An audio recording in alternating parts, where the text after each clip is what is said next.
thing. You will sometimes think, wait, this, my last person did this, oh my God. And you may have a panic. Be calm, give yourself some grace, breathe, and release it again, release the person, release the issue, and like just trust the process, trust that, what, this person, although they may be showing similarities, is not the same thing. And I think not panicking, because I know that is a big thing, not panicking. Because of course, when we do go through trauma, we kind of panic when we get a resemblance of that thing that hurt us. Remain calm and know that you have grown up, you already grown up. When you no longer want revenge, there you go. You're ready to let go, and you're ready for the new. When you no longer want revenge. All right, I think that's a nice and easy way to figure that out. So thank you very much, Miss Akila James, marriage and family therapist. All right, for joining us this morning. Now, if there's one thing that you'd like to leave with the folks at home, there's something that you want to resonate with them. We talked about letting go today, and we went through all the various aspects of it, identifying it, being able to differentiate it from forgiveness. What is letting go? How do you let go? And then how do you know when you've let go and you're now ready to move on? What would you like for the folks at home? And of course, I can't miss out the 3 G's of letting go, right? I can't miss out the 3 G's. But what would you like to say to the folks at home to resonate, for them to stick with out of this program today? Okay, so I would definitely say letting go is for you. Many people may have hurt us, traumatized us, but the minute we begin to hold on to things, it's like drinking poison. It poisons you. So letting go is the healthiest thing that you can do, and it's the most loving act for yourself. It's not for the other person. I know that we think it's for the other person, but this is the kindest thing that you can do for you. So I hope if you don't remember anything, when you think about letting go, know that I am doing something kind for myself, and I am freeing myself to whatever new that life has to offer me. All right, I like that. So letting go is about self. It's about freeing yourself from the bondage of the pain and the hurts, and being affixed to some of this anger and so on, which is unhealthy for you. So letting go is about self. Definitely. I like that. So Trinidad and Tobago and the rest of the region who will be watching, remember the 3 G's, right? And those G's again were, what was it? Was it grow? Grace, growth, and go. Yes. Right. Remember the 3 G's. Remember to let go. Remember it is for your own growth and your health and happiness. It's for you. For Akila, thank you very much. For those persons at home who would like to get in contact with you, perhaps they are having marital issues and want to reach out, how can they do that? Sure, so you can find me on Facebook at April James, on Instagram at April James Therapy, and I will also put my phone contact here, 275-9881, again, 275-9881. All right. So you all heard that, Trinidad and Tobago, how you all can get on to Ms. James. Feel free to reach out. And until next week, please God, same time, same place, right here on the WESN family. Stay safe.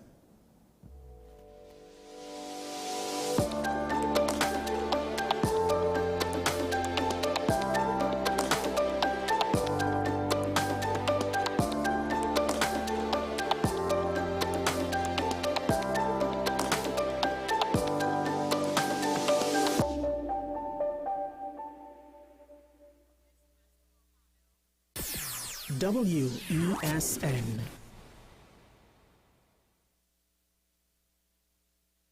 To you by The Home Store, Alan's Funeral Home, Tunapuna, The Original Richard's Bake and Shark, Harmony Villa Blanchisseries, and Fan Zone.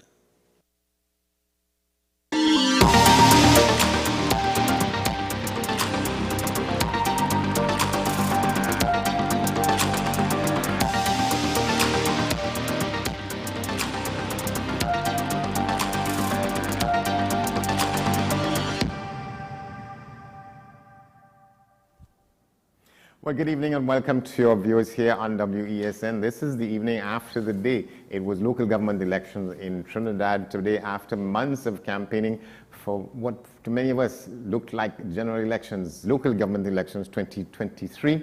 It's done and dusted. We are here now as we see what will happen with the returns at the polls across the day in Trinidad today. I'm Andy Johnson. Thanks for staying with us. Thanks for joining us for this discussion post-election. We will be here for the next couple hours until, well, the crow flies, as the people say. With me in the studio, long-time political activist, former independent senator, and somebody who still is hopeful about a turnaround in the fortunes of the country, politically speaking, Mr. Timothy Hamel-Smith. And there's also a pollster of great renown across the region, Derek Ramsamuj. We expect to be joined also by such personalities in the political firmament as Dr. Kirk Mago. He's the Public Relations Officer for the United National Congress. Dr. Denise Sawyer-Fat Angus, she's political leader of a party in Tobago, the IDA. And Mr. Nikolai Edwards, he's political leader of the Progressive Party. Sean Michael Small, a correspondent with us here at WESN. You know him from the morning programs, The Talking Point. And he will be at Balize House. And Ms. Bina Mahes, she's a correspondent for us this evening at the UNC headquarters. And we will get your views in the public eye as we go along. 10 parties contested this election today.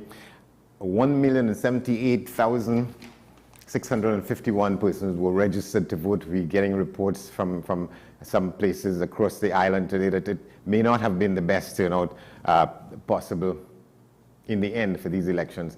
Lots of stuff were talked about on the platforms. In the newspapers today, for instance, in one newspaper, there were complaints from the UNC to the EBC, the Elections and Boundaries Commission, but their chief is saying, as Fern Nassiscope, is that the rules were followed and everything was set for today's voting across the island. And it is said that really the action should come, the difference should be made by what happens in the regions of Sangre Grande and in San Fernando. The Met Office had promised, or at least had predicted, heavy rains, which may have had an effect on the proceedings today, but that has not been the case. So we wait to see what the turnout was like. Well, gentlemen, with us this evening, let's get an opening comment from each of you to kick the ball off going. Let's start with you, Tim Hamel-Smith. Yeah, well, one of the two things I think you talk about the local election was more akin to what you might expect in a general election. And what I do believe is that it really is a referendum on the government being in power, but it's also a referendum on the leaders themselves.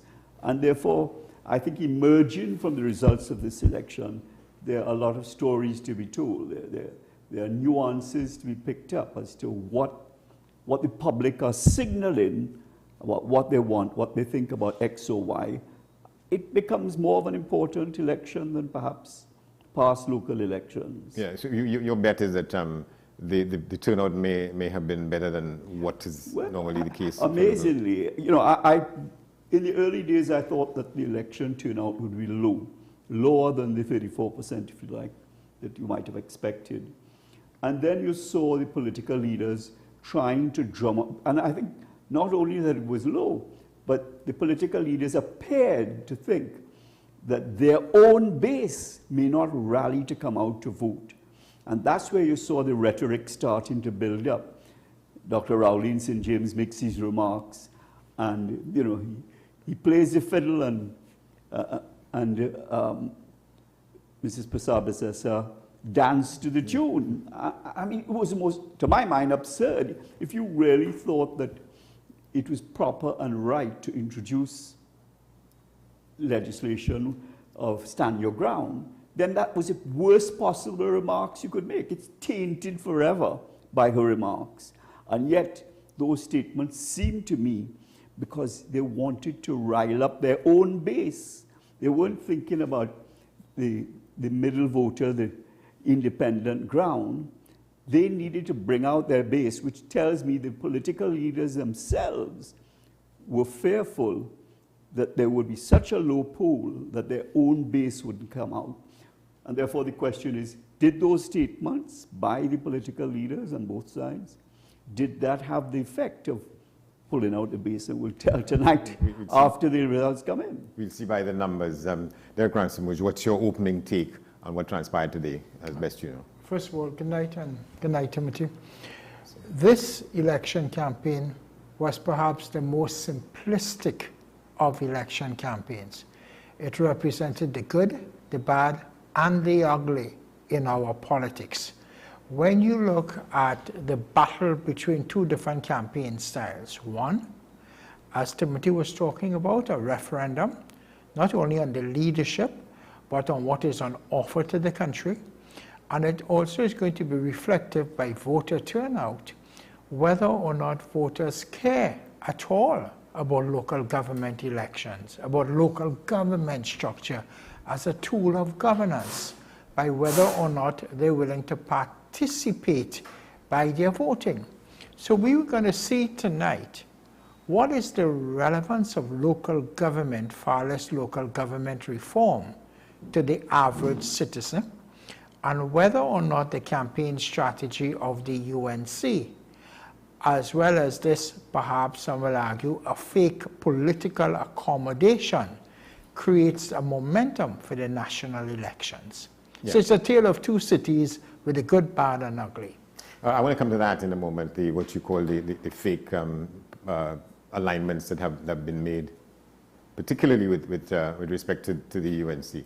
But the issue is the kinds of issues that were discussed over the campaign for these elections. They resembled what you would think would be a general election.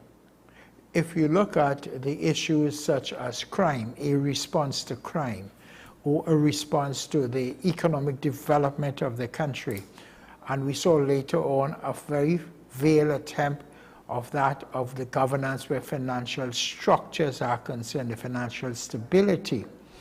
All of those seem to suggest that you have used your political gunpowder of a national election in a local government campaign.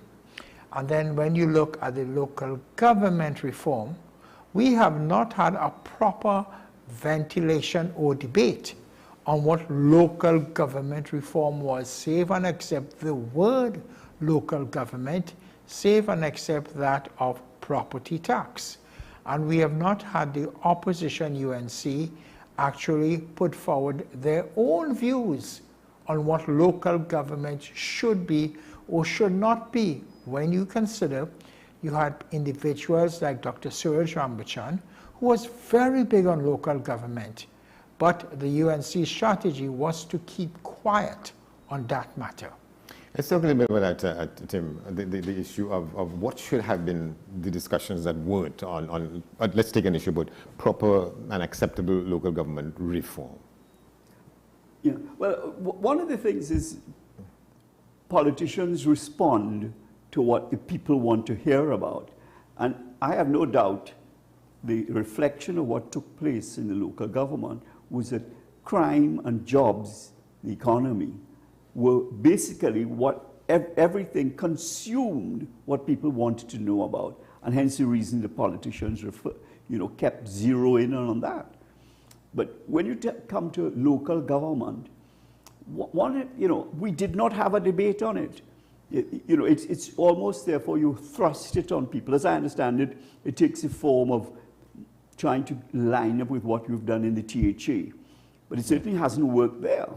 Or at least certainly the Tobagonians aren't happy with what they've received. I don't think across the board, crossing party lines, they don't feel it is satisfied. And of course, I think to get acceptability for the property tax, they try to worm it into local government to say, well, the recipients of this are the boroughs. So if you want to see your roads taken care of and your community developed, then you need to accept property tax as a given. And I think that's where the nuances of what was being said sought to allow for property tax. But there was really no discussion other than the word reform. Yeah. I heard the word reform. I understand what you're trying to do is to create divisions within each region. So you have a secretary for agriculture or for roads. A greater element of autonomy in Yes. these 14 I don't think the people buy into it, frankly. I don't think, and therefore they still feel that central government is what is the real major driver in the country, and local government plays second fiddle to that. And I think there were times when there are some people who've gone through the political spectrum, who've gone through some of these exercises over years, Derek, who say that we don't need local government in an environment as small as we have. There's no need for local government. So the discussion should have been, how do you define the role of local government? As Timothy was saying, we had no serious debate on what local government was all about, far less local government reform, because most of this population have no idea where local government play in the structure of governance. And part of where the campaign got away and became a national campaign was a number of institutions in this society who would have been calling for a debate. There was no call for any kind of debate amongst the leaders to talk about local government. But when you have the rhetoric saying that this is the most singular important issue in our structure, but we've had no debate at the community level, at the corporation level, or at the national level. And that's where this campaign has been basically that of a referendum. Either a referendum on whether Dr. Rowley's political survival will actually happen in the next coming months, or whether or not Kamala Prasad-Bissessar could hold on to the leadership if she does not succeed tonight. You think there are some consequences if things don't turn out the way that she probably expects? There must be political consequences for leaders who perhaps have not been successful at their campaign, or whose campaign has been out of touch with your swing voter and your undecided voter. Yes, you're going to have the core coming out, more of the core. But if you can't spread the political appeal to your party, to the non-traditional areas, then you have no reason to remain in this political game. All right, for now, there are two of the people we've invited to be part of the broadcast with us in the Zoom at this point. Let's bring them in one after the other. We have Dr. Soyafat Angus with us, political leader of the IDA in Tobago, and there's Nikolai Edwards to come from the Progressive Party. Well, good evening, Dr. Soyafat Angus. Let's start with you. What are your overall comments about what transpired today and how we move forward with whatever results we will end up with at the end of this exercise? Good evening, everyone. Good evening. And it certainly was an interesting campaign. And I have to agree with both speakers that you didn't get the feel that it was a total local election campaign. It felt as if persons kick-started the general campaign from now, and that is how persons went about the whole journey over the last few weeks. And it's interesting the point that was made about local government reform and the average man on the street not understanding really what it means to them in terms of, okay, so local government reform, how does that affect me? Does it make my life better? Does it make the quality of my life better? In spite of everything that is going on. And I think that has not been clearly detailed or discussed with the man on the street, and therefore I think that is where the election did not sort of deliver in terms of to the people. So it's interesting to see what kind of turnout what type of turnout we would have today in terms of the numbers and where it would go. But it is, you almost get the feeling that the local government elections, the reform, I should say, the reform topic is almost like a political football, the same as the Tobago House of Assembly autonomy bill that has been a political football for election to election to election, because we saw where, one of the videos they actually sent out by the PNM actually had Frankie Khan in there doing the consultations. And we all know how long that was ago and how many elections. I believe it's at least 3 elections now we're talking about local government reform, and we still yet to see it actually being done and executed.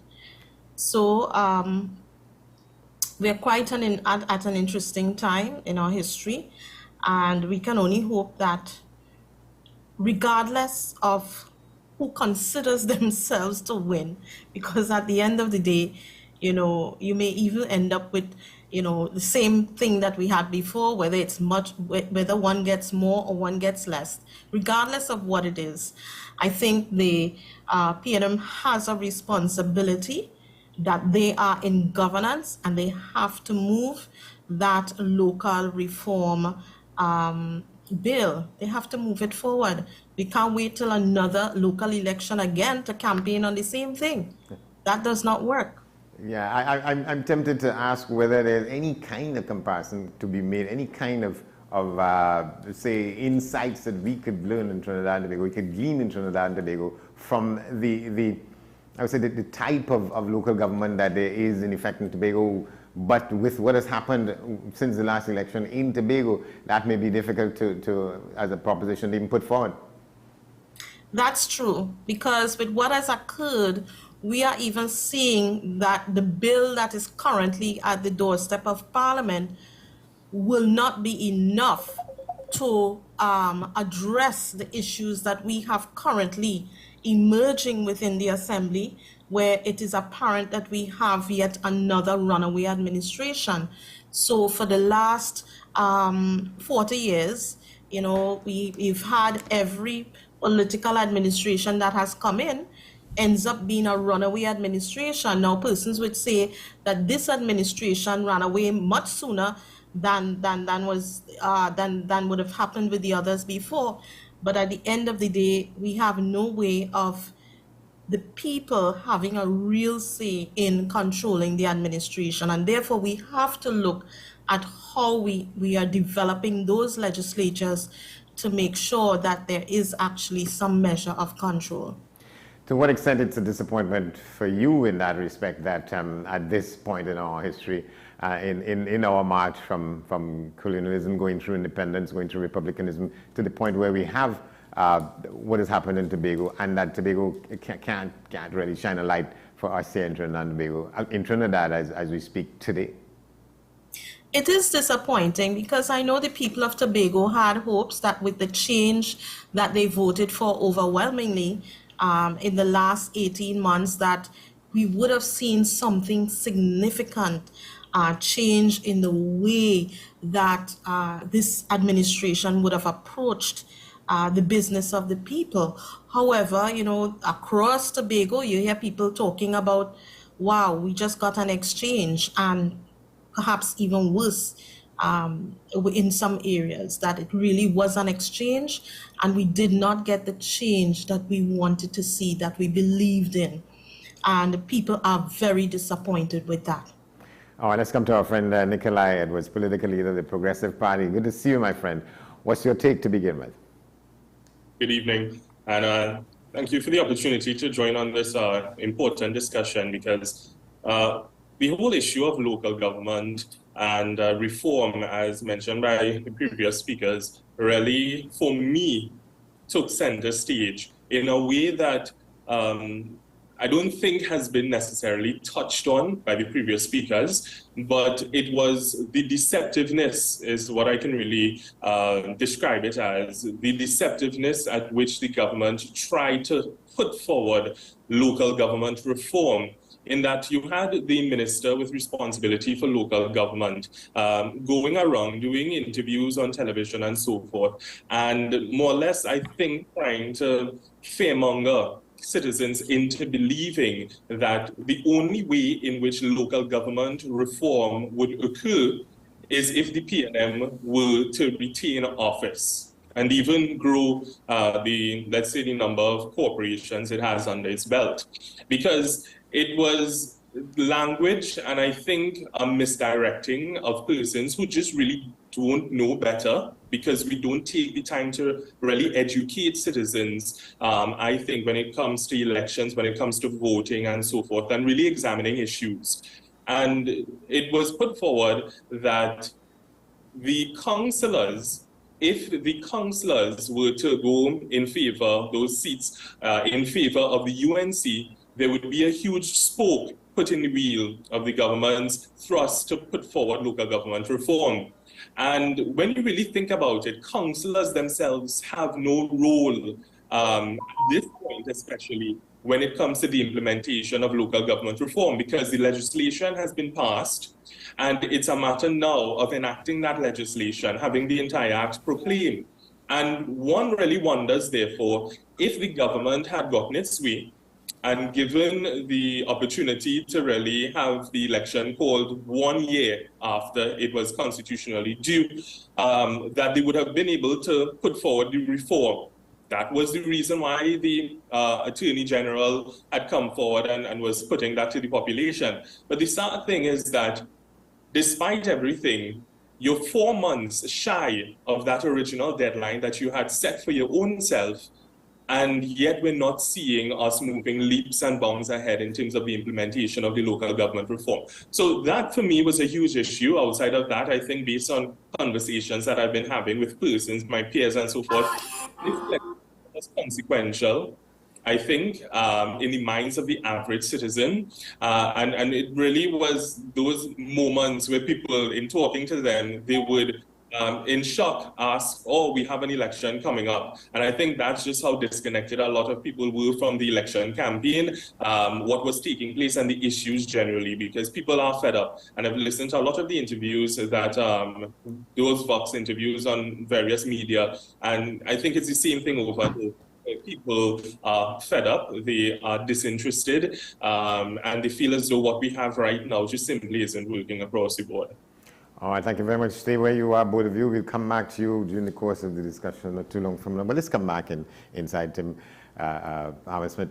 Let me just read what is in the Express newspaper today about the headline over it is UNC complains to the EBC, claims special ballot irregularities. The United National Congress political leader Kamala Persad-Bissessar is insisting that she has formally written to the Elections and Boundaries Commission to make a complaint and a call for an investigation into special ballot irregularities, which the party claims it observed on Friday.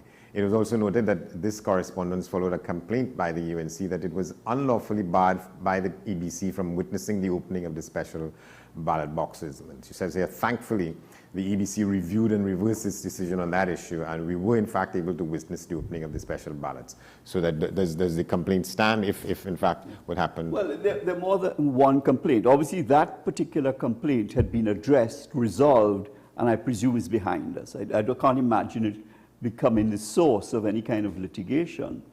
But the other complaints, I think, about, the question of mishandling ballot papers or broken envelopes that would allow for somebody to put extra ballots in. I think that ultimately, I thought that it seemed to me that the EBC seemed to at some level, to accept the objection being made by the UNC, but on the other hand, sweeping it aside as nothing of significance. And I thought it would have been far better for them to treat it seriously. As to whether these things in the long run have a negative impact, I don't know the answer. But one of the things you could decide to do, all right, X ballots, and it's not all of the special ballots, but there's a significant one. You know what, we will put that aside and count it separately to ensure, did it make the difference? And that's a step she could have taken, but just ignored, as it were. And you got the impression she was sweeping it under the carpet, even though she appeared to acknowledge that some events took place and perhaps her officers had not carried out the letter and the spirit of the law and the guidelines, regulations, in the way that they were expected to do. There was some deviance, if you like, or deviation, perhaps I shouldn't say. Yeah. There was some deviation from what was expected to be the regulation in which you conduct it. And I would have thought that the EBC, the commissioner, would have said, you know, we're going to review this action because it's not acceptable. If we keep repeating this from election to election, the most important, one of the most important institutions is the EBC. Without that being an independent institution, people lose faith in elections. And if you lose faith in elections, then rioting and revolt is what emerges from that.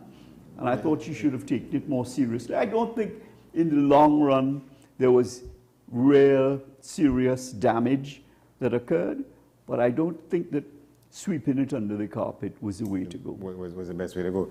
I'll come back to the comment that the head of the EBC said that we followed the rules. Dr. Ferdinand, we'll get to her comments for some further discussion. But just look at we have some numbers up there. The first coming in this evening from the counting. This is in the Arima Northeast area for the Arima Borough Corporation. Kim Garcia, who's the PNM candidate, getting 72 of the votes counted thus far. Jairzinho Rigsby of the UNC getting 92, and Kurt Clement, I think that's the PEP, from what I'm seeing there, that's their symbol, Progressive Empowerment Party, getting no votes to this point. That's in Arima Northeast, the first of the numbers on the board. Do you know how many constituents in that particular, how many voters fall within that particular constituency or district? Sure. Well, this is, we could check and find out, but these are some numbers for Longdenville, Talparo. And the PNM candidate there, Daniel Webster, thus far registering 26 votes. Ryan Ramprasad of the UNC, 172, and Darren Ramsey-Paul, again of the PP, no votes yet on the board. That's in the Couva Tabaki Talparo Regional Corporation and the district, in particular Longdenville, Talparo. Montrose, that's in the Chaguanas Borough Corporation, and Nel Paramsuk for the PNM. Thus far, 37 votes, and Melissa Jadunanan, 112 for the UNC. Local government elections 2023, the numbers are just coming in.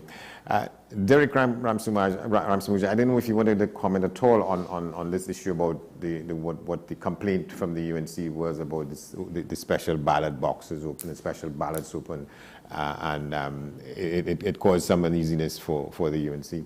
But for NASA's scope is saying that what was done is consistent with the rules governing how these things happen. Well, let's give credit to the EBC as an institution. Yes, there may have been at times different types of challenges, but overall our election process has been relatively fair and above board. Human beings would tend to make an error or two, but I don't think there was any ill will as what is being proposed. What is interesting, however, is the numbers that we're seeing so far seem to show a traditional type of voting pattern. But those are hardcore UNC or hardcore PNM areas. So as the night progresses, we will see how close the race is. And I think that's where the EBC issue may be applicable. In certain areas where you're going to win by double-digit votes or single-digit votes, you may have a challenge there, especially if spoiled ballots are more than the difference between winners and losers. So that's why our voting system and the electoral system must be impeccable to keep the trust and confidence in our population. All right, I want to come back to your point about the fact that the numbers we saw was one district in Arima, which traditionally has been PNM. It changed hands, I think, with the NAR in 1986, that period.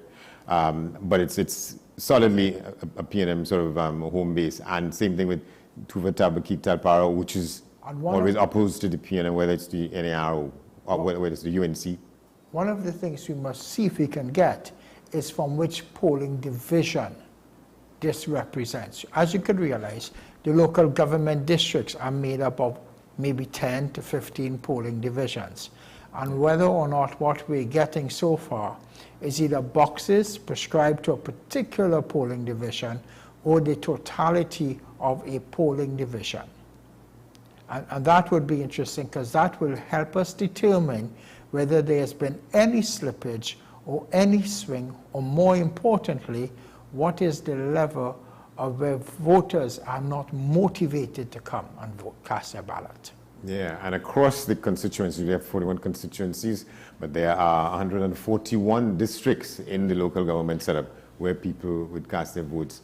There were 2 more than the last time around. There were 139. The PNM was able to hold on to 72 of those, and the UNC 67, and that is what's going into these elections. But the common denominator are basically that of the polling districts.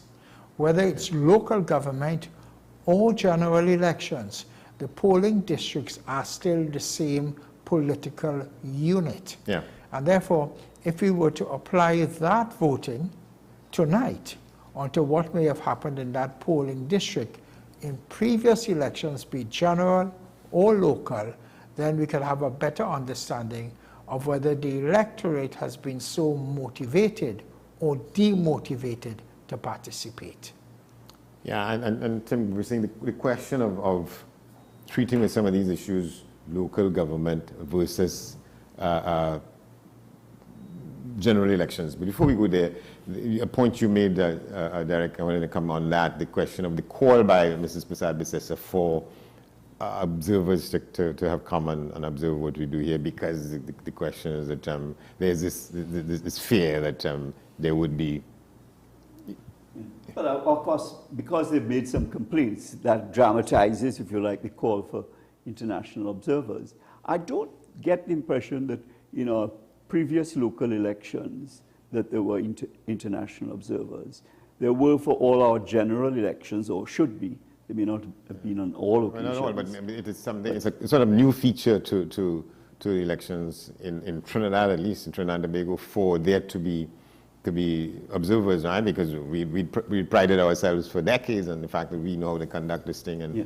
But I think it still brings a sense of confidence in the minds of the public to the handling of the election by the EBC, which then, if they portray confidence, or if the international observers have a certain confidence, and you won't get 100%, but then, in fact, in the eyes of the public, the EBC grows in stature, which of course is important. It's important to keep that independence of the EBC, or else you erode democracy seriously, and people no longer have faith and confidence, if you like.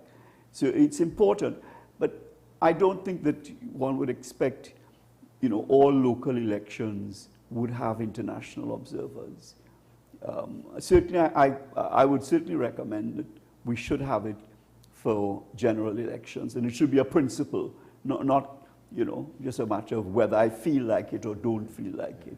It ought to be a principle that we have. Yeah, whether or not it's established that hanky-panky goes on and so on in elections. Derek?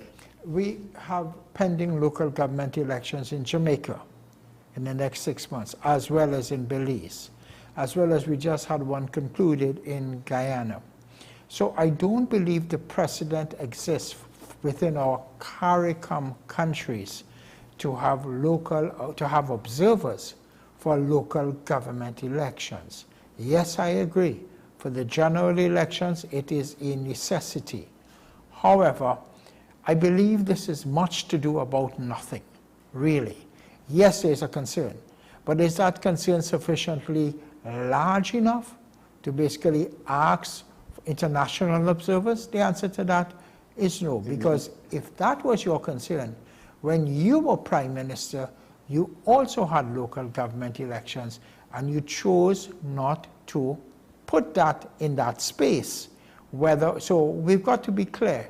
Not because something is not to your liking, do you go crying like a crybaby. If there's a real problem, yes, but until such a time when that has been established, challenges happen and they've been tried to be rectified. Yeah, and there's no point arguing whether or not the circumstances were what they were then as opposed to what they are now, whether things have changed, whether somehow we've become more given to bad behavior and finding ways around. The bad behavior comes from the political leaders. The bad behavior comes from the allowance or the acceptance of unethical or non-politically ascribed behavior being allowed to occur and silently agreed to by the political leader, right? It does not come from the institutions willingly trying to do something underhand. And this is something we have to recognize. We keep questioning our legitimacy and our public confidence, whether we're talking about the central bank or the parliament or the electoral system, or I dare say, forgive me, Timothy, the legal system as well. We keep questioning. Well, more than question, we're impugning it yes, in some ways. And sometimes only because we have a particular agenda as opposed to a real problem existing. You wanted to say something like that, Tim? What I would say is, I agree with Derek that I didn't think that it called for bringing in international observers for a local election. I think it should be sacrosanct that we do it for general elections. But I would like rather to give more teeth to the ethical, political system, the responsibility for ethics in politics headed by Dr. Vishnu Raghunath. Because what many countries have done is they have put what they put together as guidelines, as principles that don't have any real teeth in it, because they can call you out, and it has political ramifications possibly, but really you need to introduce it into the law so that they have real power to say, if you really cross the line, or maybe we have a threat, if you do this again, we have the power to say you will not be allowed to face the electorate in a particular constituency. Now, if you did that, wouldn't it dramatically change the behavior of our politicians? And if I may add to that, yeah. If we look at the challenge we have with the Integrity Commission and the challenge with the public procurement framework, if we had put more teeth into that element and then drive that as part of the local governance issues, now we will begin to talk about improving how we run our country. But in a lot of cases, as you raise the issue of, and as I put the question, there were some numbers up on the screen a while ago from a couple of the districts, if you could get them back, and I wanted to bring back in Nikolai Edwards and Dr. Soifat Angus, and some of these issues we're talking here. That question about whether there is need for some of these things to happen, or people just make an issue because an issue is to be made. Let's take the Council for Appropriate Political Behavior, or whatever it's called under Dr. Raghunath. So he comes and makes a statement, and it's attacked from some quarters because he makes a statement. And while we talk, I think there were the numbers up on the screen. You could put them back, controller, and we could tell the people who may not be seeing what we are broadcasting, the numbers. In the meantime, Dr. Soifat Angus, any of this has resonance in the Tobago situation, the question about questionable behavior on the part of the parties and their leaders? Well, we talk about the questioning of our institutions, yeah. And we saw recently where there's a full frontal attack of the TTPS, of senior counsels, of the Prime Minister, in terms of this whole issue of the investigation ongoing in Tobago. And, I tend to agree with Derek that we seem to be very not trusting of our institutions when it suits us, And that has to change, because at the end of the day, they are given guidelines in terms of how they operate, and you would only hope that they carry out their duties Nikolai. in the way that they should. And therefore, it's only if you have a lot of evidence to say otherwise that should really be castigating them like this. And added to that, we have the Integrity Commission issue.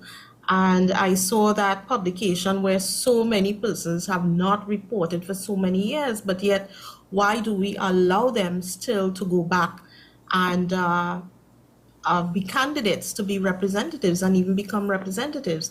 Shouldn't that be something that they should be barred from? If you're not providing your applications as expected while you're in public life, why are you being allowed to go back and face the public?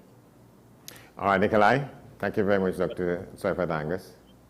The whole idea of ethics, I think, so one might seem very philosophical, and to get there, quite frankly, it has to be with a well-regulated, well-legislated for kind of situation when it comes to elections in particular. And I want to use a reference from a former Attorney General who used it a lot in terms of ring-fencing the issue, because that's what we really have to zone down here to in terms of elections. Are these things properly regulated along or up to the lead up to elections themselves in terms of political parties? In Trinidad and Tobago, quite frankly, political parties are not registered. And I think that doesn't quite really get into the minds of citizens when we think of, we're so accustomed to a history of political parties, and we know which party more aligns in this way and which party aligns in another way and so forth. But when we really think about if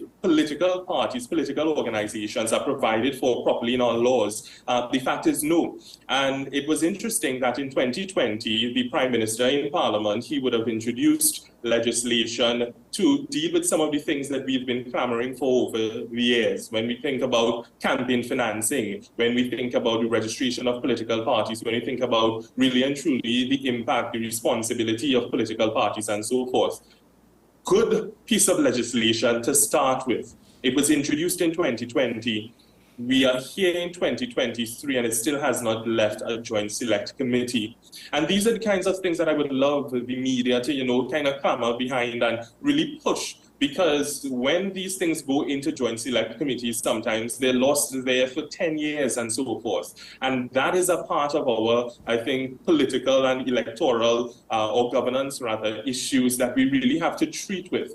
Why fool the population into thinking that in 2020 we're going to see real progress on some important issues that would forever change how we elect persons in this country, their responsibilities and so forth, but also the consequences that they would have to face. When we're finally getting that, it's left in a joint select committee, it's no longer given the priority and so forth. So I say all of this to lead to the point of you can't really expect these people to conduct ethical behavior when they exist in an environment that is not as regulated as it should be. And so, to be quite frankly, this is what we have to deal with. And how we really treat with that is the individual voter, the elector, has to think about his or her morals and values, and do those morals and values align with the political party or the individual who is offering him or herself to you to represent you. So I think it speaks more to what we as a population have been and continue to be willing to accept. And something has to change in that kind of culture in order for us to really expect a lot when you think about it from those persons who are going up to lead us. So yes, of course, we have to do better, but we really have to have a proper plan, I think, to get to that point. And so far, the divisiveness continues to rear its ugly head and forces us to see or look the other direction when really and truly we should all be zoning in on these important issues. All right, thank you very much. I think we will get some numbers up on the screen again. And in the meantime, there's the issue, gentlemen here, that in very many cases, when one of these officials from the independent organizations, whether it's the Integrity Commission, whether it's the Committee for Responsible Political Behavior, when they make a pronouncement, whoever that pronouncement doesn't sort of favor launches attacks and so on. Before your comment, just note these numbers here. This is, if you go back to the one we had up previously, control, if we could get back the numbers we just had up on the screen. Yes, PNM Lisa Holder, this is for the Enterprise North Esmeralda, that's in the Shogunas Borough Corporation, getting 668 votes thus far to Justin, short of the UNC with 858. As Enterprise North, and then use Montrose. And Paramsuk is now at 536 for the PNM, and Melissa Jadunanan for the UNC, the same number, 536. There seems to be a real contest taking place, and that is inside the Shogunas Borough Corporation. And there's another one that will come. El Socorro Aranguez North, that's in the Sawon Laventil Regional Corporation, which as we speak is in the hands of the People's National Movement. 171 votes for Karina Nanan and Raquel Ghani of the UNC, polling 635 at this point. Nothing to look at a trend there. But you know, in some cases there are some close races in some of these corporations. Whoever has the majority. In any case, Tim Hammersmith. I want to get back to this point about we don't seem to like when things don't go in our favor. We have these independent bodies who get a lot of licks when from the side that is not favored by the and conclusions. that will happen. I imagine if it's unfavorable towards you, you're not going to like it. We do need statesmen to be, at times, at appropriate times, to acknowledge that perhaps they cross the line and draw back. I mean, the thing, and a lot has to do with, does whoever makes this pronouncement, can they enforce what they're doing? Because if I could enforce what I say has gone wrong, then you're going to be far more, you know, you will treat me with far more courtesy. Because that is it. But one of the important things, as we talk on these issues, what you find is that the checks and balances, independent institutions, if you look at successful nations around the world, those who have succeeded, who have in fact presented independent institutions who are not politically aligned as a check and balance against the system. And we haven't done that, whether it's procurement or whether it's the party financing or whether, you know, we had an economic development and advisory board. All those are checks and balances that need to be legislated and given teeth, as well as the political conduct division, as well as the Integrity Commission. There must be clear lines. I must confess, I think, as a person who's gone through that our integrity legislation needs to be revamped. It is absolutely absurd that you ask me, I understand this at the starting point you asked me to file, you want to know what I have, really to see with, by the time I'm ready to leave, if I've multiplied it by a factor of 10 or whatever. I understand that perfectly. But to ask me every year to file another one when perhaps it moved by 5 cents. I mean, that's a reality. That's not, you know. And they say, well, we want support for this. Can you get the bank to tell us that you earn 5 cents more than last year? I mean, it is too. I mean, so if you spend your time as an institution focusing on the 80% that is really of no consequence, instead of focusing on the 20% that really has impact. And you must say, look, if your change has moved more than, I don't know what it should be, 100,000, 200,000, whatever you say, then you have to file again. But apart from that, you file your first report, and I want your last report, and I will ask questions as to how you account for the difference. That's what it really is about. And instead, we've overcomplicated it, which is what we tend to do. We love bureaucracy, we love red tape, and when you overcomplicated it, then in fact what you do is introduce opportunities for corruption. Yeah. That's what they just did with the companies legislation. Yeah, you open these opportunities for corruption. Where an inch might be required, we take a mile, and we move from the sublime to it's absurd. To the ridiculous. But the important thing is that we must have these checks and balances and independent institutions that have teeth, that uphold what is good for the country and not merely the politicians are concerned about winning the next election. I understand that. But somebody has to, you can't put the fox to guard the hen house, as it were. And somebody has to play that role. All right, there's a local government coverage here on WESN. We're going to take a break. When we come back in a moment, let's just tell you these numbers before we take the break. It's Saeed Mohammed. He's a PNM person in Lesser Forts West and La Romaine in the San Fernando City Corporation. 39 votes to his account at this point. Rishi Balram Singh doing 164 for the UNC. We'll be back in a moment. Stay with us.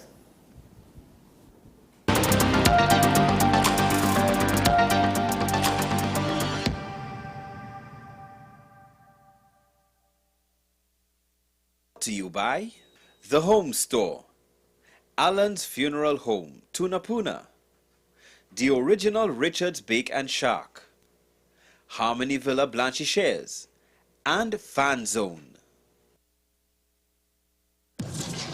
We exposed 5 strangers to KFC's delicious chicken to see if any time could be KFC time. And at the first bite, the party began. We repeated the experiment during the day, during business hours, on weekends, with sunshine, with rain, and it's confirmed. KFC's flavor makes anytime KFC time. KFC, it's finger licking good. Let the Home Store turn your house into a home you love. Get everything you need to give your home that special look and feel. We offer household items, lawn and garden, paint center, hardware, plumbing, lighting and electrical, toys and storage solutions. 5 convenient locations: 6th Avenue Barataria, The Falls at Westmore, Pennywise Plaza Shoguanas, C3 Center Branch and C3 San Fernando. Check out our Facebook page for more information and come visit us today. The Home Store. Turn your house into a home you love. You gave us the inspiration to be first. We gave you the solutions that put you first. You walked with us side by side, and we continued to serve you with pride. First Citizen celebrates with you 30 years of achieving dreams, shaping success stories, and painting brighter futures together. And together, we'll accomplish so much more. First Citizens, together, 30 and beyond. Fan Zone, your reliable, authentic supplier, has just gotten better. You can now visit our website www.fanzonett.com for your authentic wear and collectibles. The only place where you can use both your Visa debit and credit cards. Visit our website fanzonett.com to make your purchase today. Tuesday, August the 15th, Talking Point welcomes you to a special edition of the program as we focus on local government elections 2023. With the issues in TNT affecting us all, every vote counts. Join us for a national discussion as we analyze the results and assess the impact of the elections. With yours truly, Sean Michael Small, my co-host Keaton Shah, and a special guest lineup that will have you covered. August the 15th, 8 a.m. Talking Point is only on WESN, your content capital.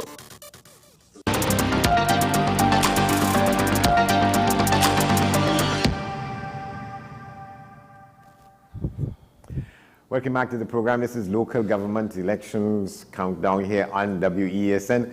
Well, let's go to Dr. Kirk Mayhew joining us for the first time now, the Public Relations Officer of the UNC. Just before that, there are some numbers up on the screen. It's happening in Marabella South and Vista Bella for the San Fernando City Corporation. The PNM's Marcus Gadari at 140 and Sasha T. Ali of the UNC at 179. That's in the Marabella South, Vista Bella quadrant, if you like. And the Blanchisseries Santa Rosa for the Tunapuna Piaco Regional Corporations. The PNM's Sheldon Moore at 394, and Cherie Smith of the UNC at 462. That's Antiochus Santa Rosa.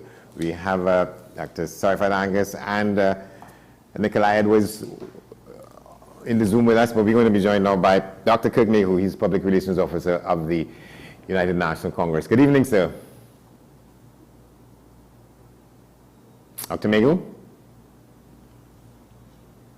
Okay, I think I have to do something with your audio. Right, it was muted. Sorry. Hi, how are you? Good evening, everybody. Very good, thanks. Good to see you. What can you tell us at this point? Well, we're just waiting for the results at this moment. We've been trying to hear from the various districts as to what's going on. We have heard some reports about things that appear to be irregular. Yesterday, we did have to submit a report about tampered ballot boxes, and the response from the CEO is absolutely unsatisfactory and disturbing in that case. But we will see as things roll out how we will respond to those. But we are confident that today is going to be a good day to ring in some changes for the country. And Jeffrey, you're predicting that the UNC will end up with more space than it went in with? Well, yeah, definitely that's what we're looking at, and to control more corporations, to get more aldermen, and to even get a larger share of the popular voters as well as the seats. The seats in the local government election, a lot of people don't know that they are extremely uneven. Some seats like, in Port of Spain is 3,000 people, and then in Couva it's like over 10,000 people. It's so when the PNM wins a certain number of seats, that's really far less votes than in UNC areas and so forth. So last time in 2019, the UNC got more votes than all other parties combined. And so we're looking to definitely not only hold on to that, but build on it and make further inroads into various corporations, get more aldermen, more seats, and more votes. So it's possible to get win on the popular vote, but lose district by district? It especially at local government, because of the way the seats are so uneven, absolutely uneven. That is especially true. It was a 7-7 tie in 2019. We got more votes, as I said, than all other parties combined, but it ended up 7-7 in terms of the control of the corporations. What is the party's sense as to what is likely to be the overall outcome this time around? Well, we certainly are looking, as I said, to increase. I don't necessarily want to put any numbers on it, but definitely we expect the majority this time, and to break the deadlock of 7-7, which we saw last time. Yeah. If we go back to the issue of the alleged opening of the special ballot boxes, or the special ballots boxes, right. Would you like me to just explain the issue again? Is that it? Yeah. Take a little deep dive into what the issues have been, and what's the irregularity here? What's the significance of the irregularity there? Right. So. All right, so let me just break it down for the viewer that may not be aware of the process at all.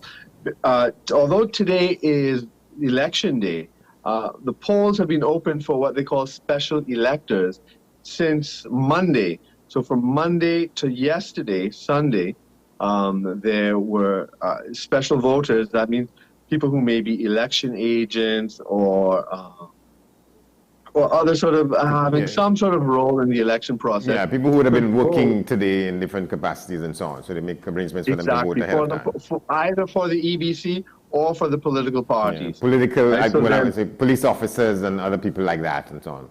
Exactly. And party activists as well. Yeah. If given their role in the process. So there were over 13,000 of those voters. And that process has traditionally not been as closely followed and closely observed, because remember, so those ballots are kept, at these special stations for a week.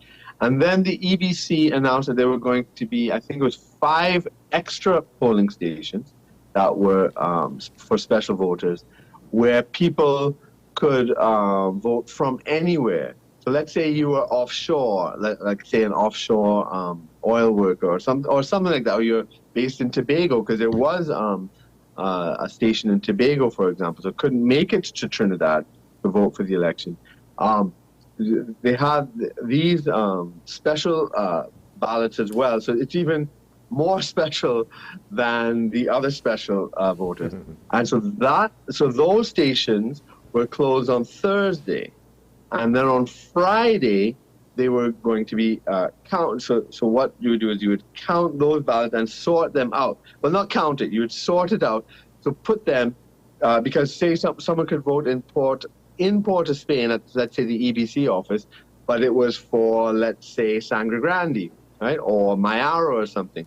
So what they would have to do is they would have to open it up and sort out where those ballots are. Now, special voters, to have their names, you have to put the ballot in an envelope, and then that envelope goes into another envelope. And that larger envelope has the person's name, address, and signature. It's a sworn declaration that is their ballot. But you can identify the voter. You can't see who they voted for, but you could identify the voter. So the process on Friday, it's actually a 2-stage thing, because we had asked for a representative to be there, because traditionally we did not actually ask for a representative to be there. And so this time we wanted to make sure that we had somebody there. And it was denied by Fern Narcisco by telephone. It was just a telephone request we made to just confirm that our representative would be there as these boxes were opened. Now, was that itself a violation of the rules, or what happened in the past? Yeah.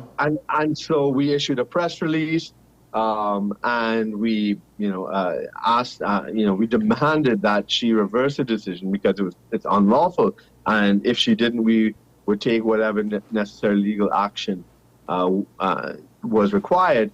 And so she did reverse her decision. And so then we were allowed to view on Friday. So when we went on Friday now, we saw that boxes had come in to be open, and it's supposed to be opened in the presence of, there were 5 political parties there. So because we not only asked for our party to observe the opening of the boxes, but all political parties to have the right to open. So they all came on Friday. And we saw 2 boxes open from San Fernando, which is one of the key corporations, very closely contested. And so they were opened.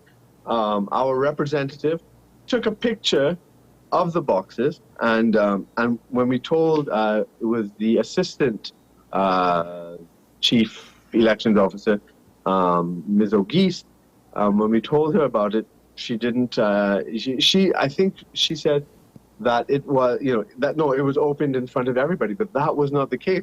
The picture, luckily, with the phones, it has timestamps, and so we saw it was opened before, and then she didn't have a satisfactory answer. So we actually wrote a press release on it, and when the EBC was asked about it, they said, well, they heard that. Well, they saw a PR about it, but no written response had been forthcoming, or no written request. That is absolute. We made a real-time a complaint. Is this likely to become an issue when the votes would have been tallied and finally? Because, as you say, the reporting in one of the papers today is that these 2 corporations are where the difference might come, San Fernando and Sangre Grande. Right. And not only that, they had the largest amount of special voters, 355. Every other one, except for one in Port of Spain, and I can't remember how much that had. That might have had like 100 and something. And every other station had like 10, 20, less than 10, in the tens, right? And this one had 355, and this is the one that was open. So the response was quite dismissive, and then they said, well, they didn't receive a written letter. So we issued a written complaint because there's two issues. It's not only the boxes were opened, another one was that the ballots in Sangre Grande, which is another highly and hotly contested area, the ballots were not packaged properly, and you could see the names of the voters, how I described it to you there. So people could sort, seeing who the voters are. So we had that issue. So we wrote, the leader herself wrote the letter, delivered it to the EBC. And then today via the media, I'm not aware that a formal written response has been given as yet, but through the media, Narcissus Scope said everything is fine, it's not an issue, it doesn't need to be sealed, that just sounds absolutely... So as far as you know, the party is going to hold on to this, regardless of what happens, because she's quoted in the paper here saying the broken seals were in fact part of a previous process utilized at the special polling station and was in no way part of the process being witnessed at Queen's Hall. Yeah. So we are definitely going to follow up on this.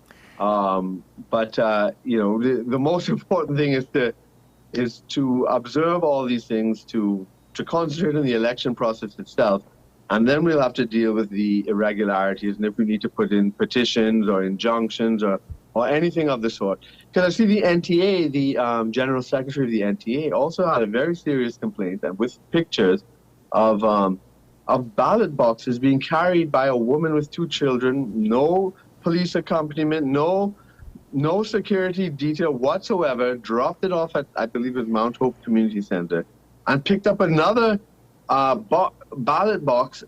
It seemed like there was some exchange. There was no formal and legally constituted process was followed by that at all. It was quite disturbing. So I saw that they wrote for Narcissus Scope. There's also an issue of Prime Minister Rowley. I believe it was a picture of him in the Marabella polling booth. So there are these issues that we need to keep an eye on, and we need to follow up with, but we can't take our eye off the election tonight. So what you're saying, what you're suggesting there is that there's some room for questions to be asked and answered when it's all done and dusted. But I think until we have some numbers, before we need to take a break, I think we have some numbers we could put up there.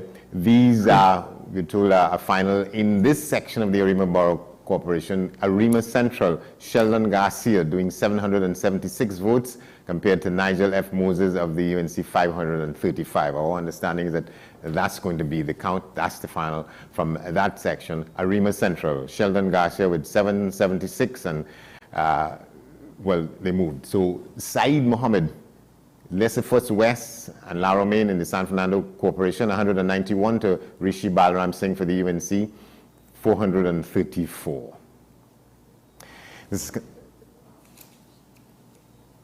Marcus Gadari, 342 for the PNM in Marabella, South Vistabella, and Sasha T. Ali for the UNC, 347, a close race thus at this point. This is...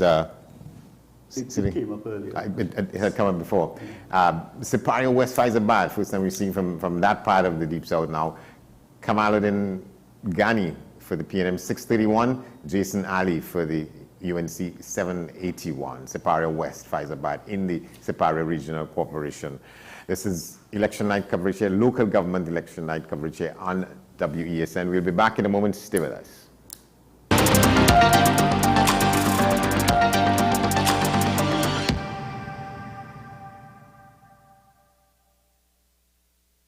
To you by The Home Store, Alan's Funeral Home, Tunapuna, The Original Richard's Bake and Shark, Harmony Villa Blanchisseries, and Fan Zone. We exposed 5 strangers to KFC's delicious chicken to see if any time could be KFC time. And at the first bite, the party began. We repeated the experiment during the day, during business hours, on weekends, with sunshine, with rain. And it's confirmed. KFC's flavor makes anytime KFC time. KFC, it's finger licking good. Let the home store turn your house into a home you love. Get everything you need to give your home that special look and feel. We offer household items, lawn and garden, paint center, hardware, plumbing, lighting and electrical, toys and storage solutions. 5 convenient locations: 6th Avenue Barataria, The Falls at West Mall, Pennywise Plaza Shoguanas, C3 Center Branch and C3 San Fernando. Check out our Facebook page for more information and come visit us today. The Home Store. Turn your house into a home you love. You gave us the inspiration to be first. We gave you the solutions that put you first. You walked with us side by side, and we continued to serve you with pride. First Citizen celebrates with you 30 years of achieving dreams, shaping success stories, and painting brighter futures together. And together, we'll accomplish so much more.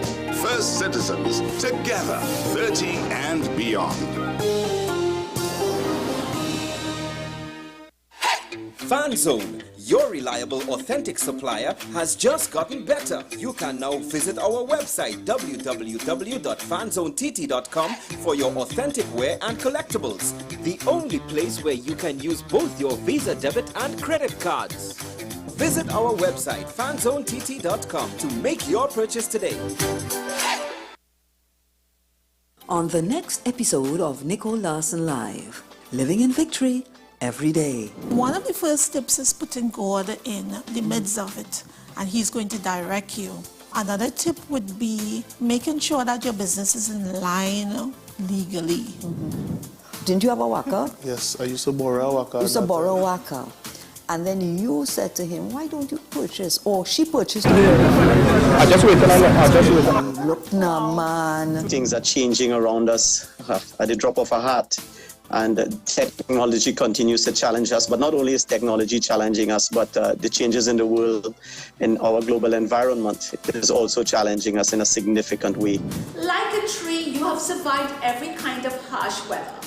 To believe that you can flourish again after a major catastrophe may be difficult. But by the grace of God, you will flourish again like a palm tree.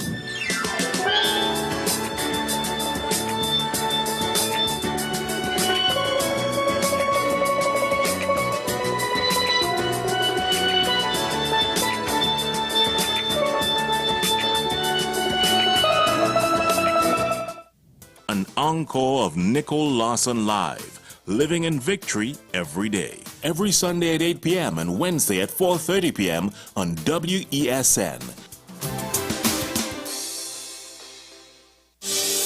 Join me, Dr. Nalini Kokram, on What's Up Doc, where we discuss all your burning questions concerning health.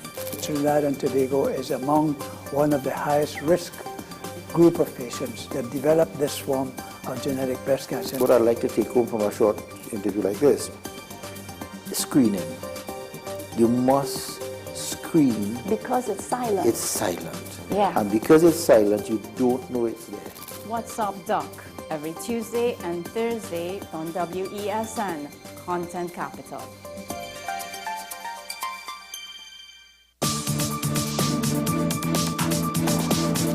I am Rondell Donowa, attorney at law and host of Strictly Legal on WESN Content Capital. Strictly Legal is a legal program geared towards informing you, the public, of your legal rights, responsibilities, and remedies. So be viewing Thursdays 10 a.m. to 10:30 a.m.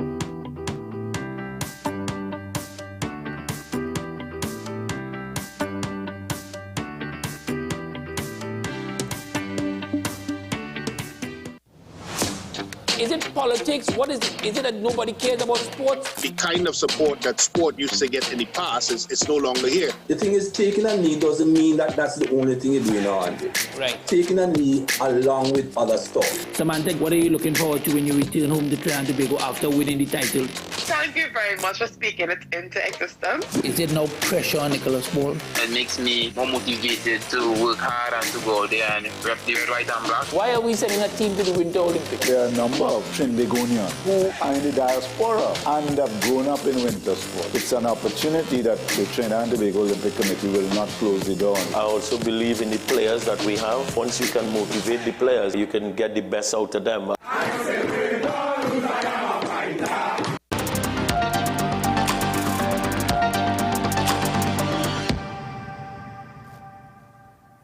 Welcome back to the program here on WESN. This is local government election night coverage here on the station. We have in the Zoom with us Dr. Kirk May, who is the Public Relations Officer of the UNC, Dr. Denise Soifat-Angus, she's political leader of the party in Tobago, the Innovative Democratic Alliance, I think that I got it right. Nikolai Edwards, political leader of the Progressive Party. We have Bina Mahes, she is a correspondent for us for this evening for these proceedings. She's at the UNC headquarters in studio with us. We have a political pollster of very renowned, Mr. Derek Ramsamuj, and public citizen Tim Hamel-Smith. We've been joined in studio now by Minister Renuka Sagram Singh Suklal. She is the Minister in the Office of the Attorney General and Legal Affairs, and she's also, more importantly, I would say, Field Officer for the Women's League, because in a lot of cases they say over the years, it's the Women's League, the women in the party who get the vote, who do the work in getting the vote out in times like these. We're happy she joined us. Ms. Sagran Singh Suklal, good to see you. Thank you most sincerely, Andy, for having me on your show this afternoon. And of course, a pleasant good night to Trinidad and Tobago. You know.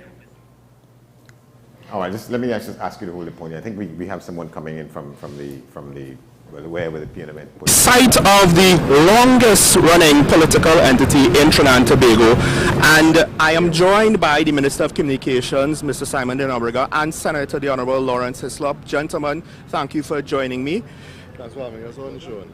Now, first thing I want to ask is, of course, you guys, you're already sitting government. Usually that means that it's a little bit more of an uphill battle. It's a little bit more of a challenge. We've seen the campaigning going on in the last couple of weeks. Now that everything is over and hopefully the results are starting to come in, are you all satisfied with how things have gone so far? Well, first of all, welcome back to Balize House, newly renovated Balize House. We're happy to have everyone here. We're expecting our supporters to come down as the results are tallied and finalized in the different districts and corporations. To answer your question, I think with the results that we've had so far, we are satisfied in our victories.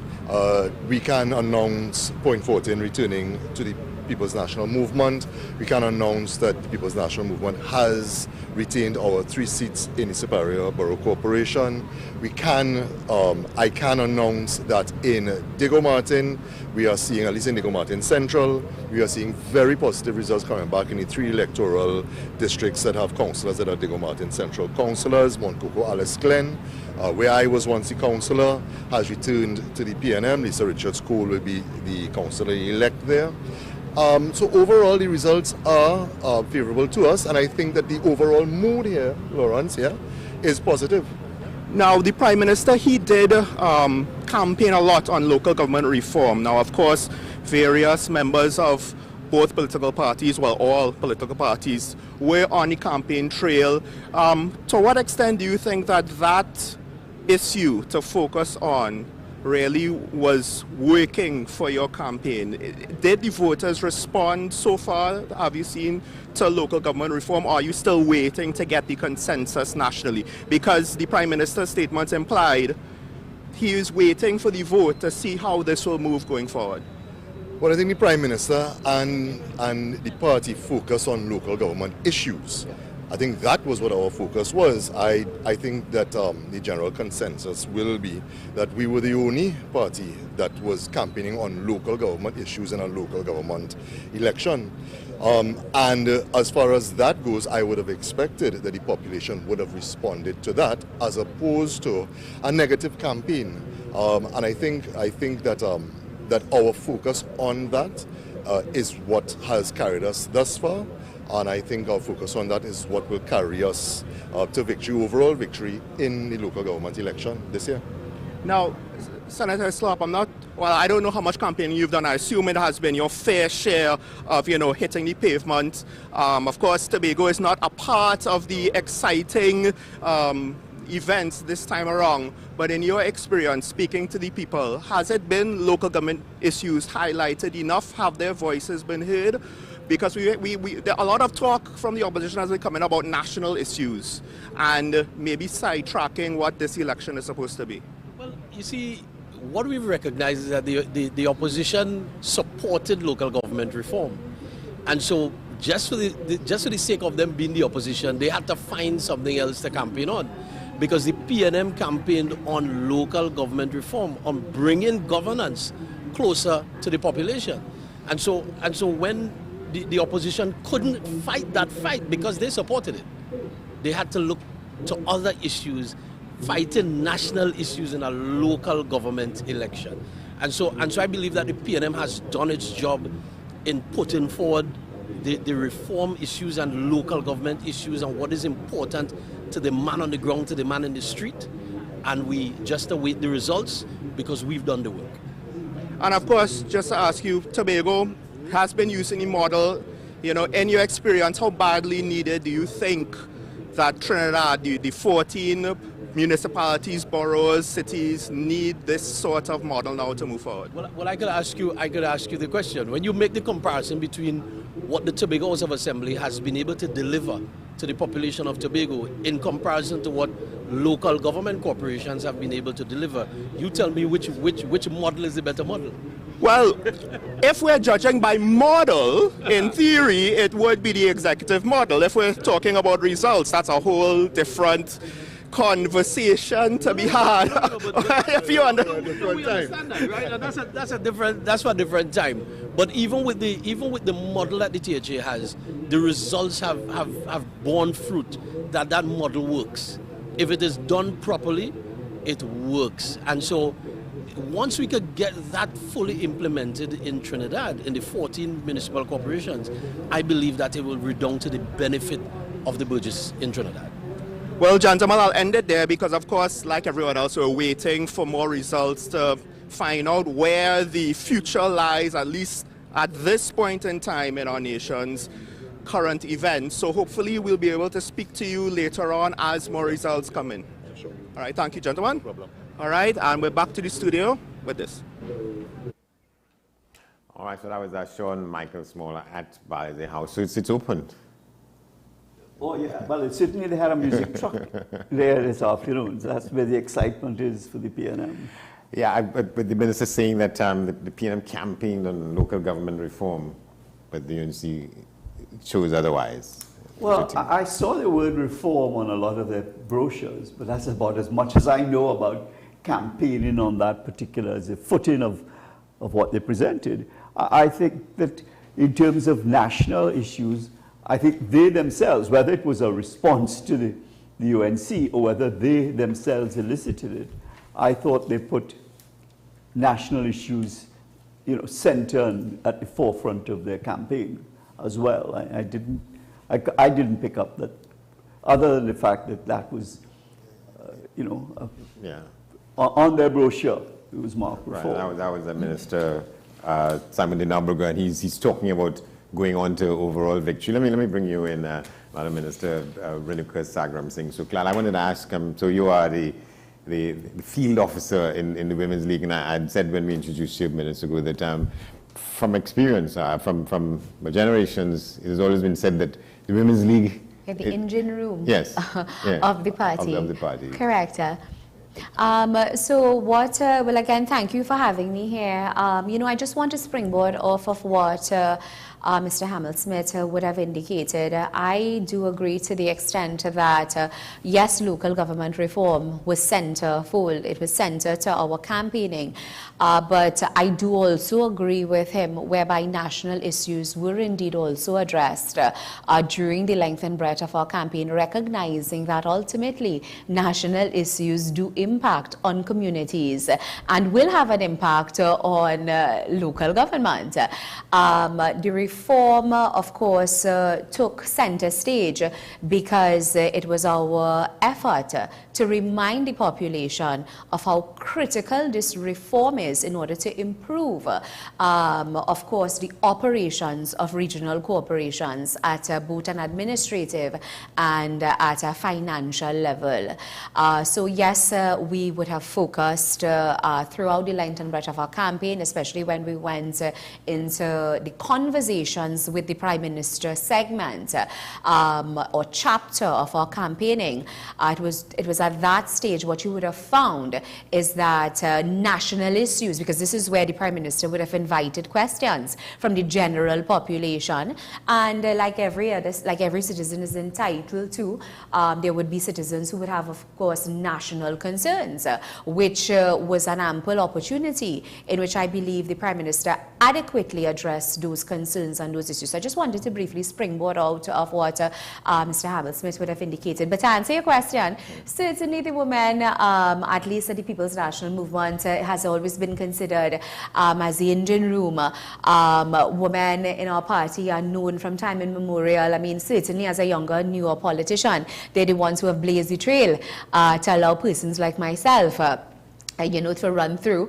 And our women, we see their role and function, particularly in the election day machinery and the canvassing and campaigning. So it's twofold. It's not the election day machinery. Our women are so critical, of course, in running the constituency offices, the regional offices, in this case, well, of course, the candidate offices and so on.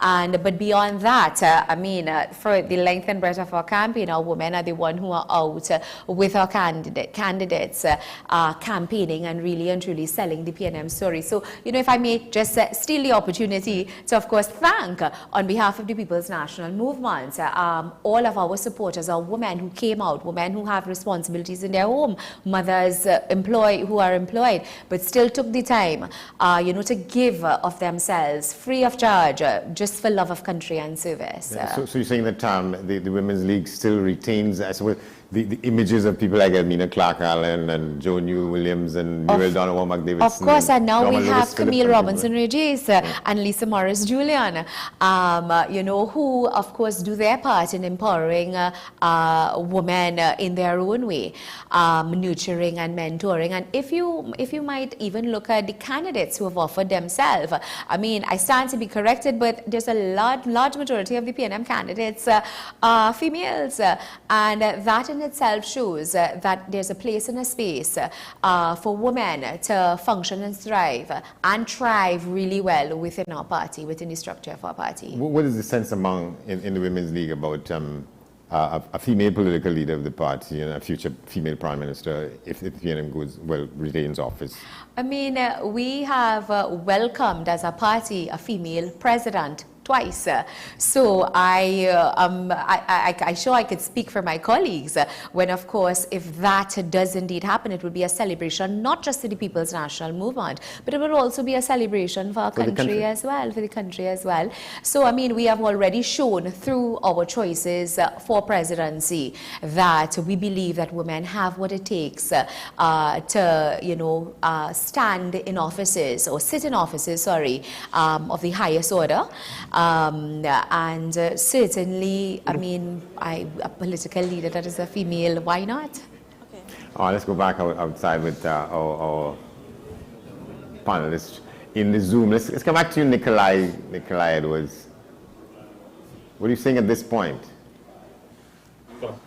Well, definitely one of the issues that, and I'm so glad that we have the minister joining the panel as well, because I think it will be a good opportunity, if anything, for her to answer a question that I particularly had. And let me just say, of course, I have the utmost respect for her, and she's someone who I know is working in this space as a younger person involved in politics and really trying to push the envelope and making interesting and really applaudable, I think, progress in so doing.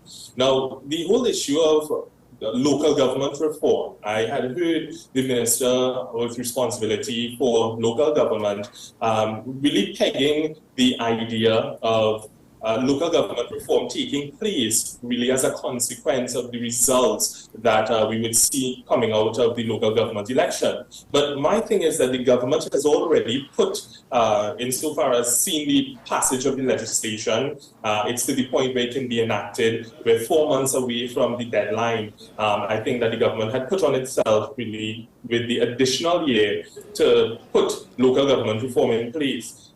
When can we really see local government reform come into practice? And is it in fact pegged on the results? Because I think it would be a matter of councillors, aldermen having responsibility to respect the law. Because once it's fully enacted, it's fully proclaimed, they have to abide by the law. They don't have the opportunity to vote to change the legislation in country and so forth. But if you could, why haven't we been able to see that come fully on board as yet? And is it indeed a consequence of what takes place tonight?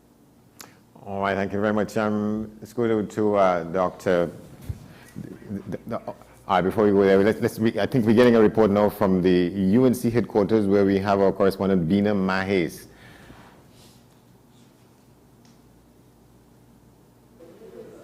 Ms. Mahes, you're on.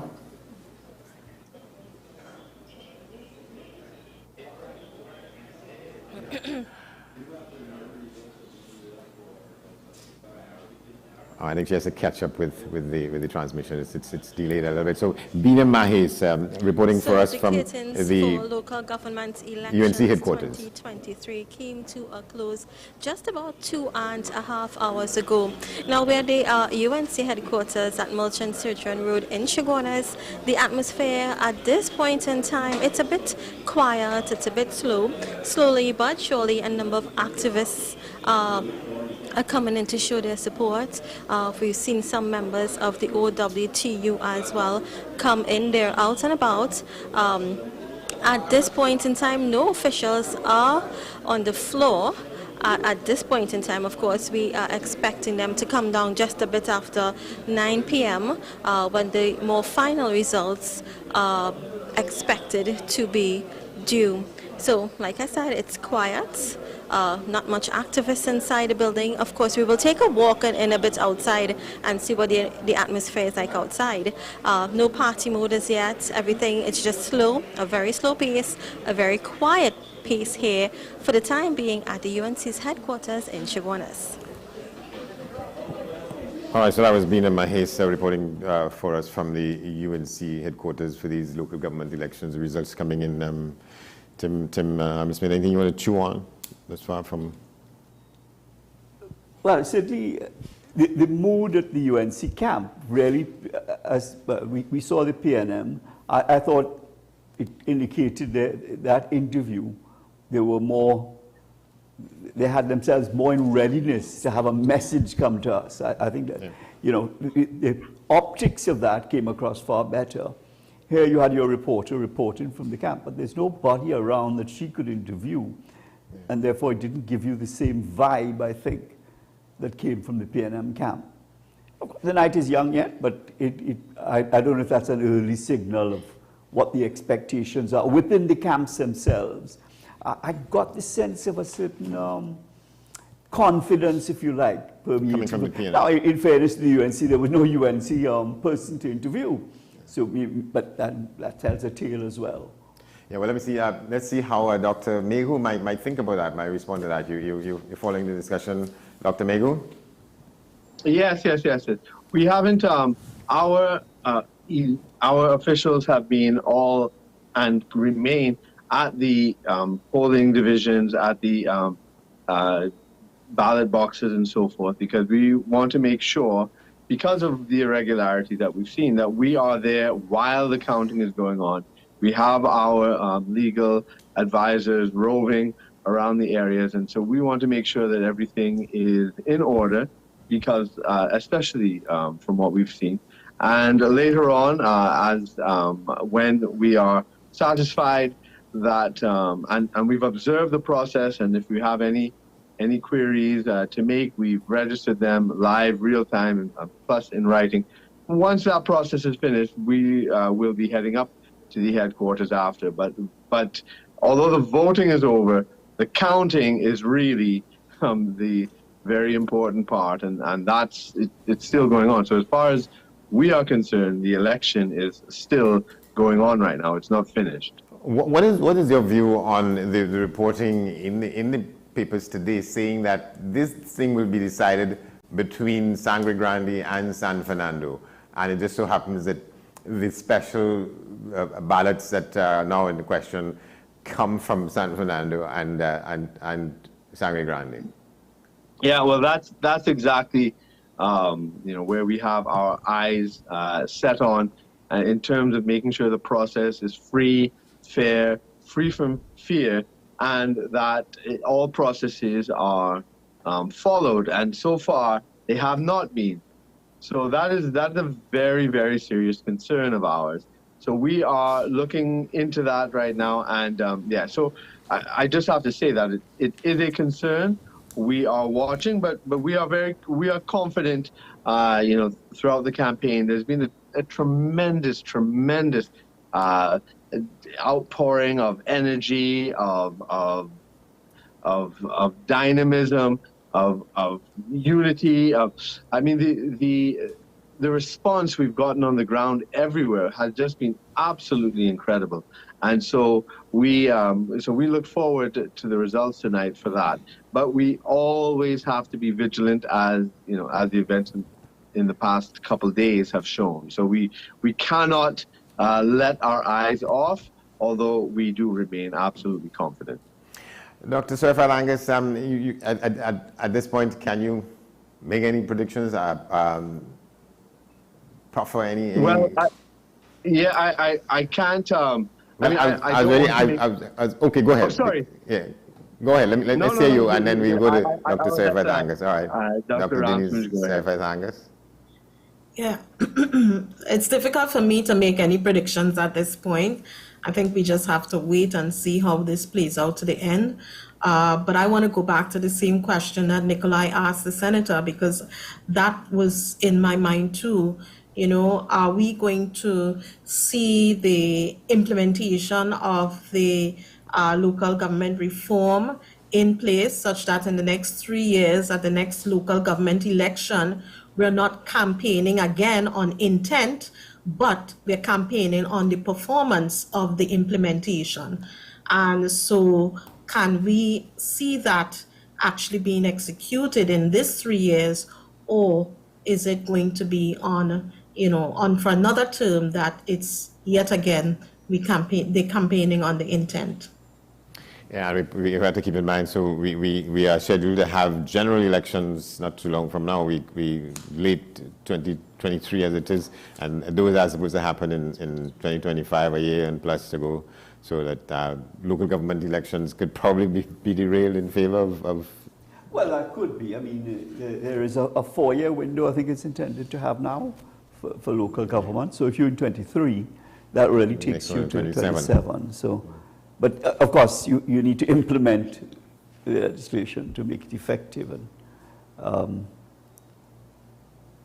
so I do not think the government would take the chance of delaying a local government. I mean, the response from the Privy Council certainly must have been something of a hit for them in terms of the response here, that you can't try to and they, I mean, it seemed to me that the PNM speakers, as it were using all sorts of convoluted ways of trying to say why we won but we lost.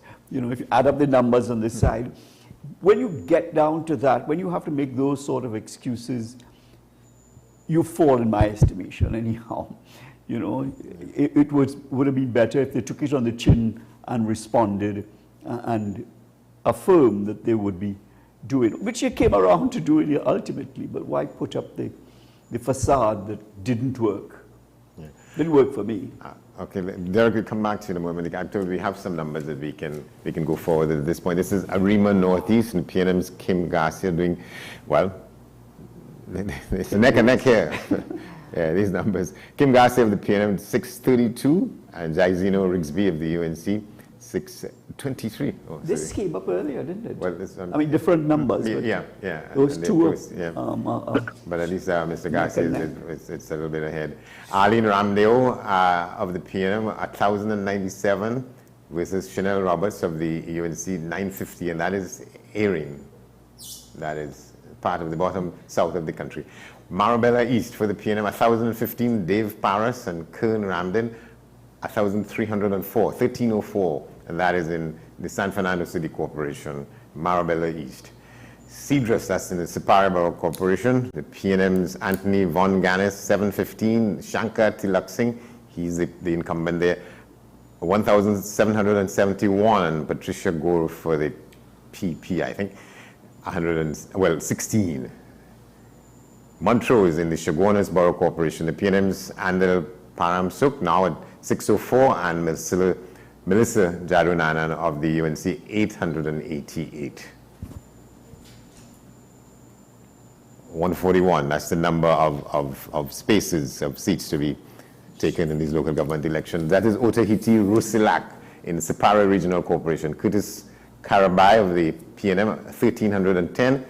Javed Mohammed of the UNC, 1,975. Their Mondizero, Sipara Regional Corporation, the PNM's Kennedy Polidor, 802 versus Derek C. Boren of the UNC, 2,000. That's Sipara Regional Corporation, Mondizero. In Glencoe, Goodwood, La Puerta for the PNM, 664, Amber Keynes, Marsha L. Walker of the UNC, 400. Melissa Latifan Khan, not yet on the board. In Kumutu Tamana, the PNM's Dave Rambarat, 790. Keon Sarup Singh for the UNC, 1989. Christopher Mathura, the THC, not yet on the board.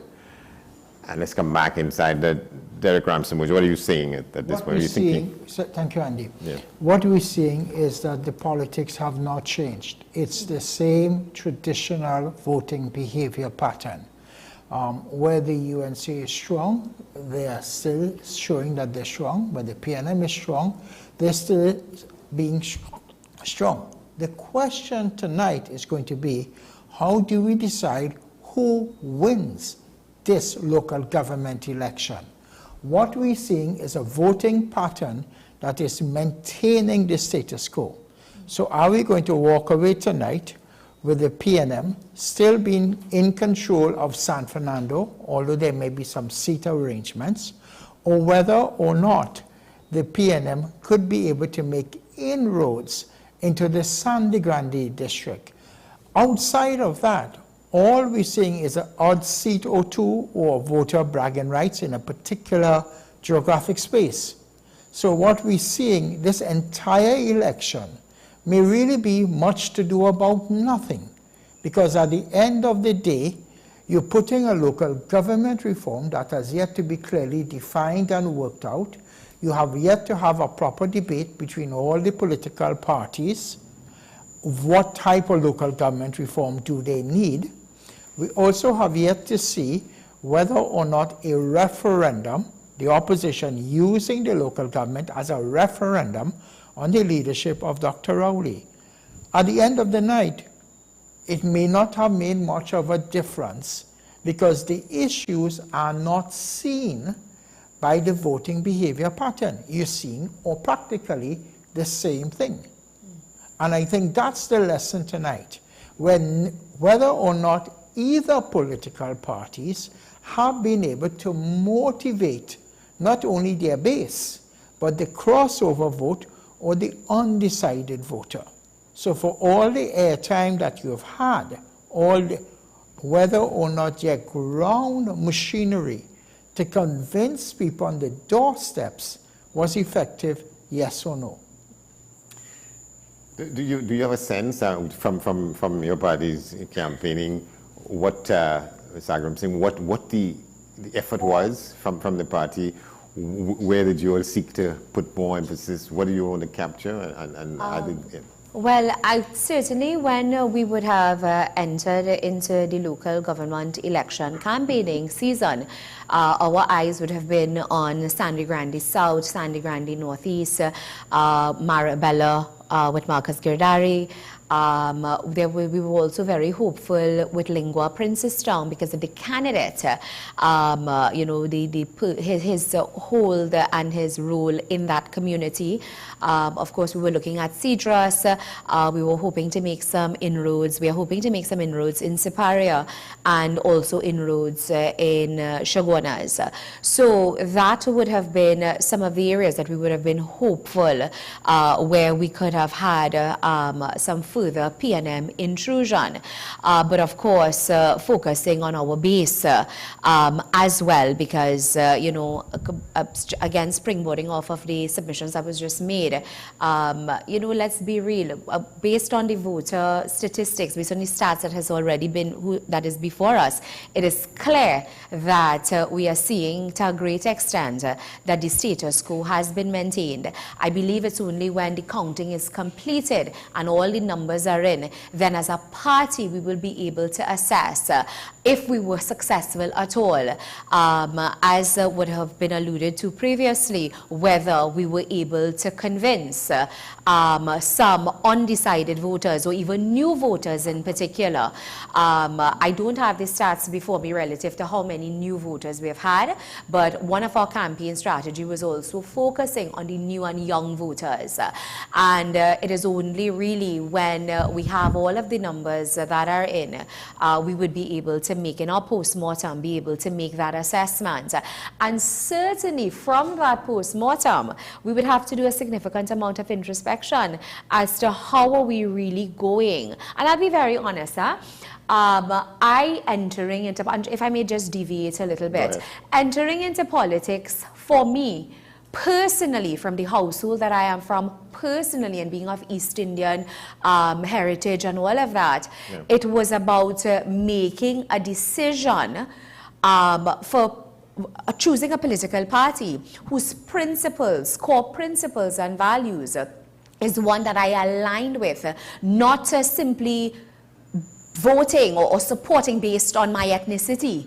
So for me personally, stepping into the fold and outrightly supporting the People's National Movement, for me as an individual and a citizen, was breaking the status quo to a great extent of what existed in my very own family. And entering into politics with that modus operandi and that mindset, in my own little way and in my own little, whenever I'm asked to make a contribution at a national level, my effort has always been to try to break that status quo. Because, and that is why, just as what have been stated previously, I myself, I want to see what the final results and numbers are for us to then be able to internalize and assess, have we really started? Now, we may not have been, the reality is, Rome wasn't built in a day. And to change traditions and culture that has been in existence for centuries, it is going to perhaps take centuries to change that culture, but it has to begin somewhere. And I think by assessing those numbers, it's a good place to start. And for us to really be able to determine, have we been able to make those on both sides, whether it's the UNC, whether it's the PNM, whether it's the NTA, whatever parties, to see whether or not we are really able to break that status quo where we have citizens who now begin to vote on issues and see beyond race and ethnicity. So the question is whether or not this local government tells us how far we are from influencing the Gen Z population. Let's be clear. We are the older people in this society right now. The Gen Z population think differently, you communicate differently. What is important to them is much more real when it comes to their own wealth creation. What we're seeing here is perhaps older generational voters sticking to the norm and the campaign styles of both parties, not inspiring new voters, first-time voters, the Gen Z voters. And that grouping is going to be critical in your next general elections for the marginal constituencies of St. Joseph, of San Fernando West, and of Tanapuna, for example. You think they would stay with these two established parties, or they may look for other avenues to do that? Well, the two established parties may probably have to adapt and adjust their own campaign style and their own political rhetoric and how they campaign and how they communicate. You only have 30 seconds to sell a message. You don't have a message to be sold in a song. Yes, but that's your dominant voter. Correct. Yeah, I want to come back to you, Ms. Samuel, saying something you said to Sagram Singh about the choice you made, which may have ruffled some feathers in your family circles. And so we come back to that in a little bit. I think we have some numbers moving the process along. Let's see them come up, and we'll tell you what they are.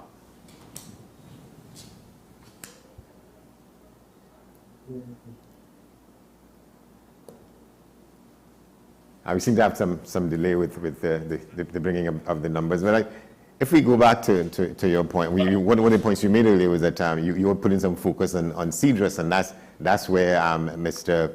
Chanka, what's his name, is. And I'll come back to that to see how impregnable he might be, and if you're trying to break that. But in the meantime, Enterprise North and Esmeralda, that's in the Chaguanas Borough Corporation, Lisa Holder for the PNM is doing 1,366 versus Justin Stewart for the UNC, 1,478.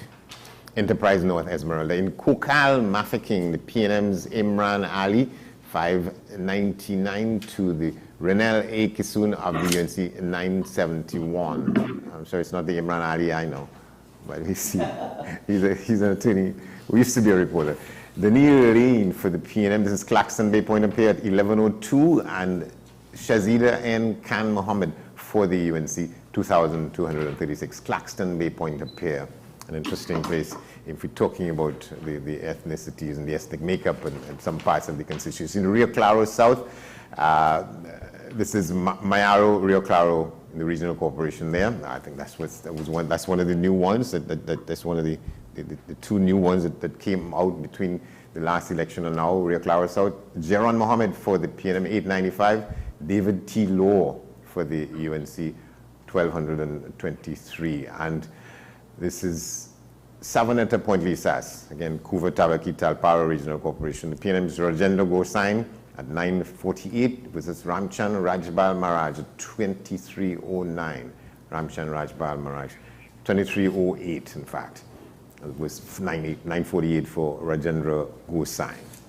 Come back inside now, going back to Ms. Renuka Sagram Singh Sukla. So let's talk a little bit about the decision of the party to train your guns against what's his name down there in CDRUS? In CDRUS, that's Anthony Von Ganesa. In CDRUS. Okay. Or you were talking about the Lingua Princestown. No, what's his name? His name will come to mind, but he's in CDRUS in the Sapara Corporation as well. Shankar Tilak Singh. So he's not that wasn't your focus.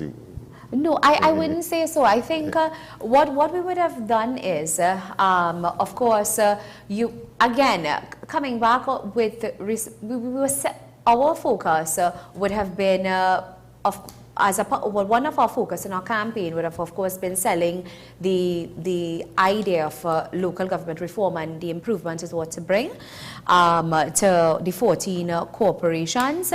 I think it's inaccurate for me to say at all or to suggest that our focus we looked at these areas that I would have identified as possible areas that we can make some significant inroads. And of course, what we would have had is members of parliament, ministers of government, community activists playing their part and working with the relevant candidates in those areas. Of course, with a focus on our Gen Z population, our undecided voter population, with the hope that we would have been able to get some voters, those categories of voters, re-energize our base, because no doubt in all of the areas, in 104 141 areas we would have a base. I mean, how big and significant the base is, that's another story. Yeah. But in every one of, for us to even be able to field 141 candidates, it shows that the PNM has a base in every single nook and cranny of Trinidad and Tobago. How strong or how significant, of course, that's another story. But certainly our focus, when I say we focus on these areas, it's not from the point that resources or efforts alone are going to be placed there, but those were the areas that, of course, we're hopeful, we were looking to see, okay, perhaps based on the nature of the candidate as well and what the candidate has to offer, and of course that anchored to our local government reform position, and then of course dealing with national issues as the campaign would have unfolded. Our hope was, of course, to bring, you know, and make some inroads in those areas. Forgive me, but do you think that by practicing the same type of political strategy and campaign strategy that the country has seen decade after decade would resonate with a younger type of voter, not just only in terms of age? Correct. And whether or not it bordered on being a boring campaign, because remember, some of the more mature members of the electorate have seen this before. Right. And you could actually sing the PNM mantra song, great is the PNM, as the case may be. And while it is good for branding, the question is whether that branding is sufficiently now relevant to give people with hope. Yes. Because that's what you're competing now. Yeah. You're competing now with the new ethos versus the traditional establishment. And maybe this is a good thing for the country to look at the political parties, look at the actors, look at the relevance of the political parties. Because one thing I want to add, and Andy started it, we still live in a very colonial society. The problems we have with our institutions is they are legacies of our colonial times. The PNM came from that stock, adapted along the way. But are they adapting fast enough? And this is the problem we're going to see tonight with the UNC, whether they are making any relevance to the East-West corridor and whether they are adapting as well. So tonight, it's one good thing to see the status quo. The question is, why have we failed to move forward? And I think the results could determine to what extent your strategy worked on. Okay, Nikolai Edwards had his hand up. Okay, Nikolai, go ahead. You have your hand up. No, because I wanted to get to you a bit earlier on. But we talk about Gen Zs, we talk about parties really appealing to different demographics across Trinidad and Tobago. But what information or data do we really have to rely on when it comes to seeing if, in fact, progress had been made in some of those data sets that we're so interested in, and we discuss time after time again in media interviews and so forth. And what I'm really talking about is the idea of modernizing our electoral process and our electoral system, as a matter of fact. And what that means is that I know a lot of people complain about the whole idea, for instance, of you work in Port of Spain, you live in South or what have you, you want to vote, but you have to plan in a particular way in order to be able to cast your vote, because that 2 hours would not suffice, and it would mean for you getting up way earlier, but then it makes no sense because you already have to take a vehicle at 6 a.m. to get onto the highway. But my point is, an individual may very well be interested in the ability to cast their ballot in Port of Spain, not having to run back down to San Fernando just to vote. And why aren't we looking at things such as that and other ways of having the population interact with an electoral system? That's a wonderful way to get more interest in our electoral system. But even beyond that, exit polling, the idea of exit polling, I think, would be so beneficial to political parties, to watchdogs, to commentators, political scientists, and the like, because it really gives us some information in terms of where a political party may be making some inroads, where a political party has lost some support, the new voters coming in, where have they cast their votes, and so forth. I think it is not a concept far-fetched or far removed from the minds of persons who are well aware that these systems exist in other parts of the world, and Trinidad and Tobago,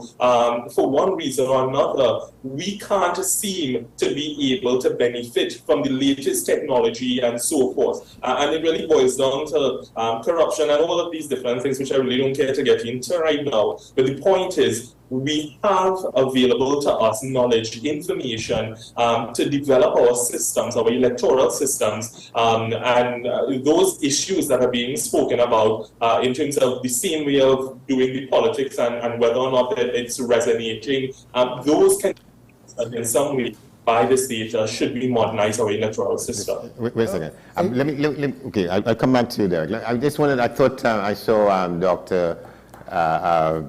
Soifat nodding a little bit, and then I see Dr. Mayhew. Yeah, the Prime Minister just arrived. But if we could get just a little bit of a thought from both of you on that intervention. Let's start with you, Dr. Soifat.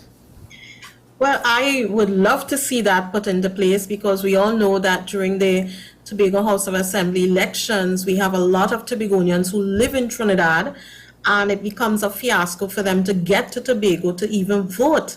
And we have even persons abroad who actually travel home from the United Kingdom and also from the United States and other places to actually vote in the Tobago House of Assembly elections.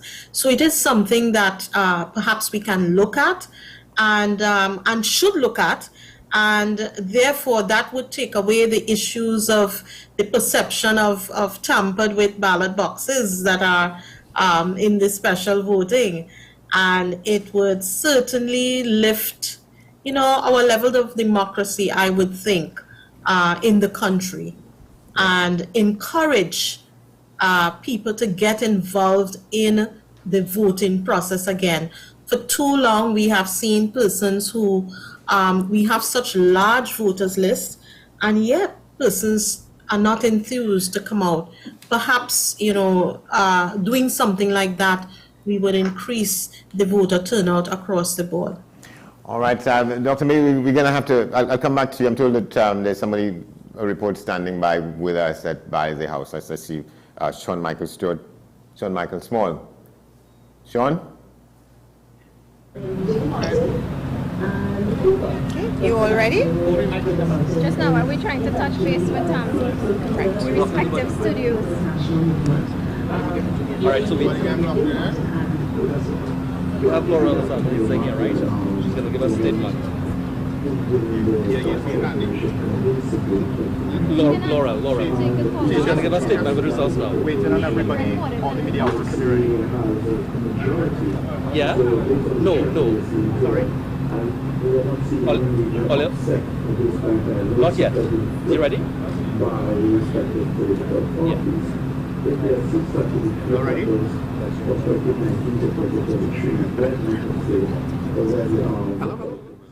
We're standing by to go back to by the House where Ms. Laurel Nizam-Ali Singh is preparing to make a statement. It sounds news. It looks newsworthy.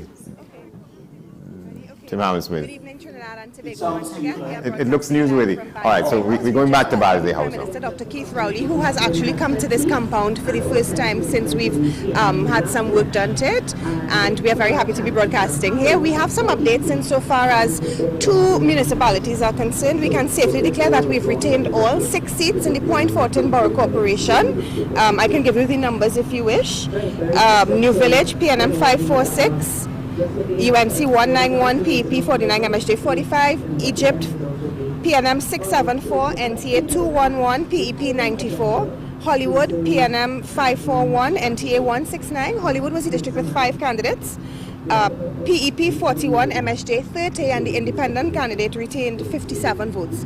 Capdeville, Fanny Village, PNM 504, NTA 292, and PEP 69. Teshe Guapo, PNM 581, NTA 180, PEP 59, and MSJ 89. We can also declare that we've retained all 12 seats in the Port of Spain City Corporation, the jewel in the PNM's crown, our capital city. The numbers are still coming in for that, but from all preliminary reports, we have retained all 12 seats. In the Arima Borough Corporation, our preliminary results for 6 electoral districts have come in so far. We are awaiting one more electoral district, and the PNM has retained those 6 so far, which includes Mr. Sheldon Fish Garcia, who was the UNC's candidate before, and he came back over to the PNM. So we are pleased to report that so far we have 6 of the seats. We are still awaiting counts from Marabella. We know we've won Springvale Paradise with Nigam Joseph. We've retained Pleasantville, and we've retained Monterey Post Navet with Nigel Coutier. Pleasantville is Robert Paris, and these are all experienced councillors, and we are waiting the results for the other regional corporations. San Juan Laventille looks very good so far. We have retained all of the seats that we have had in San Juan Laventille. We are waiting the counts for El Socorro and Aranguez, which are not traditionally seats that the PNM has won. We are also awaiting results from Chaguanas and from Siparia. As I said earlier, the PNM retained its 3 seats for the Siparia Borough Corporation that we've had down there, which are Erin, Palo Seco, and Brighton Vestini, and we are awaiting the other 6 results there so far. We expect to make some inroads in that constituency. In Mayaro, 2 seats we are keenly looking at, Mayaro South and Mayaro North, and we are awaiting the results of those so far. So those are the updates that we can provide for you so far, and as soon as we have anything else, we will let you know. And if you have any questions, we're available. If you have any questions, we are free to answer any questions at this time. Ms. Rory, so the Prime Minister just come in. What's his mood like this evening? Oh, well, he walked in. He was very pleasant to everybody when he came in here, but I think he's taken in the ambience. This is the first time that he's walked here. You would have come here today and you would have seen that we were actually finishing with some things here. So he has walked in, he stood back, he stood there for a little while, he looked up, and then he went inside. It's the first time he's gone into his office here as well. And so we're going to give him some time to acclimatize with Balize House. We plan to have our official opening within the coming weeks or so, and we look forward to welcoming you to our new Balize House. I will go back in and we will have some conversations with him, and you know, as he always does, he will come and make himself available to the members of the media and to speak to the national community. And speaking of Balize House on location today, it's now after 9. Not many people, not many supporters on site. Because we told our supporters to stay within their localities, within the 141, because we have been very clear that local government election is about being local and being indigenous in your electoral district. So all of our candidates have remained in their 141. We anticipate that when all the seats are counted, they will go together towards their campaign headquarters, and we anticipate to see Diego Martin, Port of Spain, and maybe San Juan Laventille here. But this is really our media command center, and whoever feels to come in can come by. But we've not encouraged candidates to come out here, because you know we've been talking about what local government reform is and making it very local to the people, and so it's about closer governance to your people, and we've encouraged our candidates to stay within their electoral districts. Senator, any word on the Minister of Local Government on what time he will arrive? He's in San Fernando. You know that San Fernando has the Minister of Local Government, the former Minister of Local Government, and they are in San Fernando right now. We did speak with them, and they were waiting on all of their final results before they come up here. Yes? Just one question. A little earlier today, the UNC would have released some videos alleging inducements for votes. They did, in fact, call some names of some high-ranking PNM members. Do you all have you had sight of it, and any comment on that? I did not see that, but I can safely say that nothing the UNC says is really to be taken seriously, particularly during an election time. We have seen wild accusations and press conferences that ballot boxes were tampered with. They continue to discredit the Elections and Boundaries Commission, which is one of the outstanding flagship independent institutions here. And therefore, I would dismiss completely anything coming from the UNC. As I said, I have not seen it, and even without seeing it, I dismiss it completely, because that is not the style of the People's National Movement. We don't do that. Thank you. Yes? Thank you. Okay. Thank you all very much. Well, strong words there from Ms. Allen. It's not our style to pay people to vote and so on. Just wanted to add to the political leaders from San Fernando. His name slips me. Could you help me with this? No, I'm from where?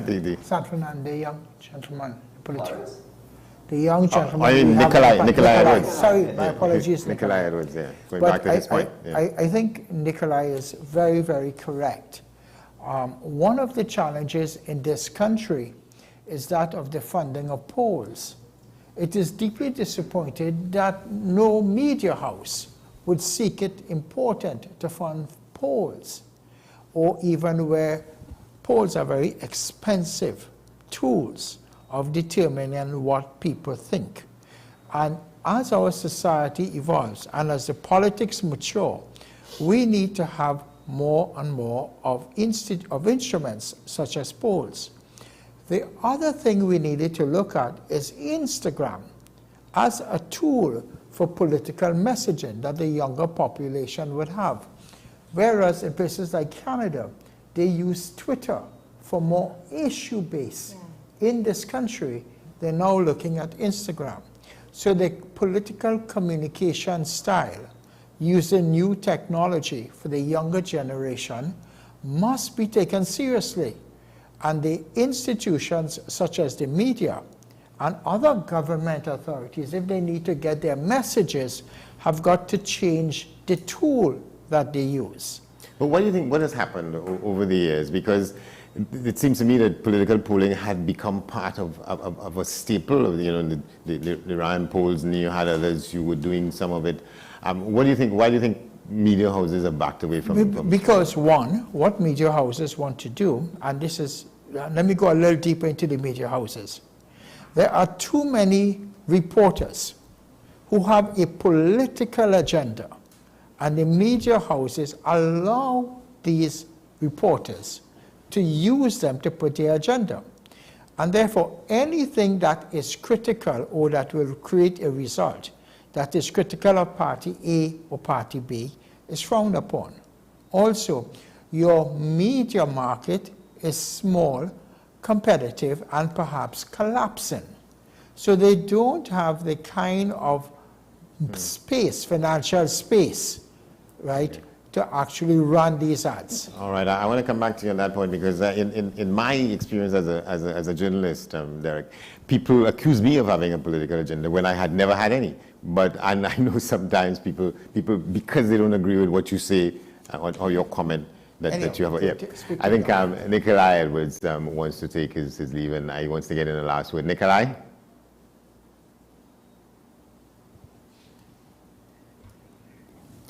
Probably.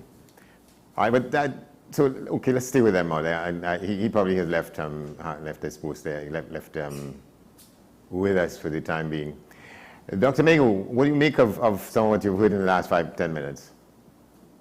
Well, I mean, if we go with the issue of the young voter, I mean, and participation of younger people, obviously that's something very important to us. And I have to say that we have been very, very pleased with the amount of young people. If you just look at the candidates in these local government elections, the amount of young people, and from all races, from all ethnicities, it's been quite humbling. And not only that, I mean, we have been engaging in a lot of social media campaigning, and the amount of youth participation in that, the amount of TikToks.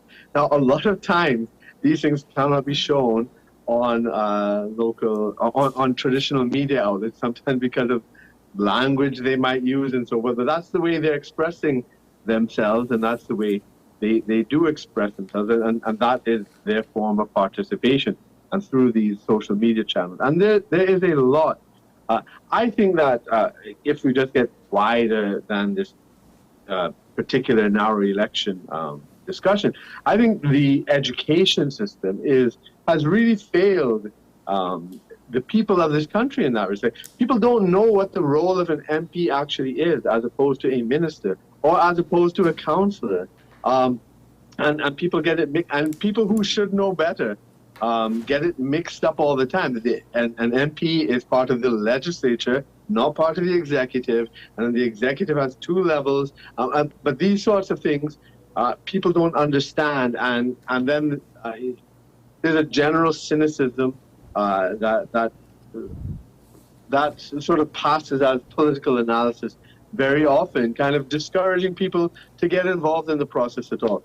But despite that, we really have seen a huge influx of young people into the party, into the campaign, and we're very encouraged by that, and we hope to keep pushing forward with that. And if of course, we will always be looking at whatever, electoral strategies and whatnot that we need to change or alter, and maybe even in terms of the voting process. I'm not sure, but I think people also have to be from school age, have a better civics education, and that comes from Ministry of Education curriculum thing as well. Well, I'm not sure if they teach civics anymore in schools. They used to. When I was in high school, that was a subject to be taken. Dr. Surfat Angus, you have thoughts on that?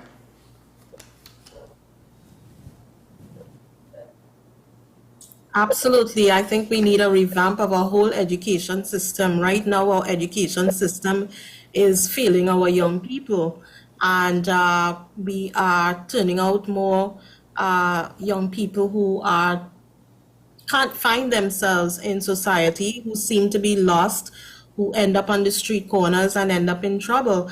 And the education system has to take some responsibility for that. We have young people who, when they go into school, their high school, they want to learn a trade, but yet we wait until they finish 5 years of wasting their lives to failing out, to now tell them, okay, now that you failed out of school, you can go learn a trade.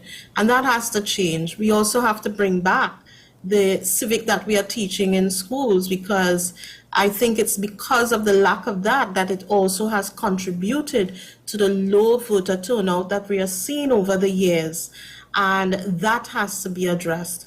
The mere fact that we just finished the Commonwealth Games, and whilst we look good in infrastructure, yes, and we, congrats to those few wins that we got across the board, we really got a licking. And when you look at the caliber of the athletes who are coming from different teams, we're not looking at the individual, but we're looking at teams. To our teams, you could tell that there was a significant difference in physique, in talent, in the way they approach the game psychologically. And it tells us that we are still into sports as a hobby and not sports as a career.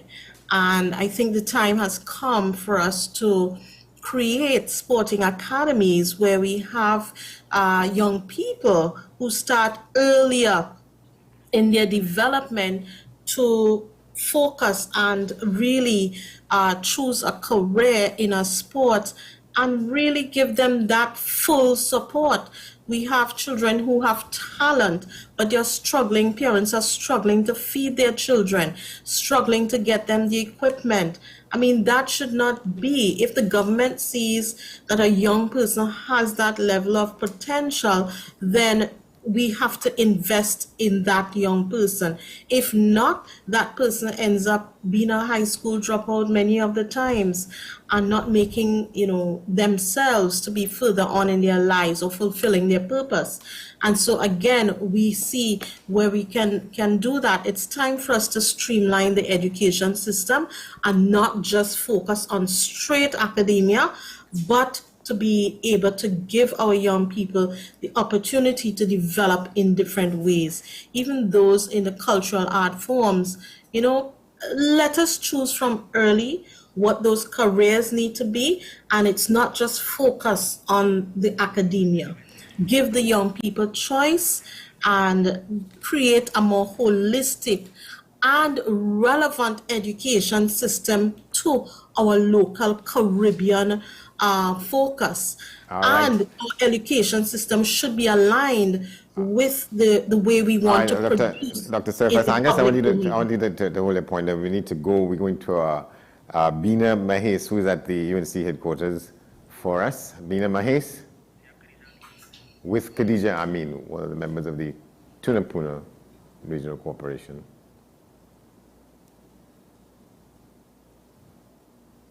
Ms. Mahes?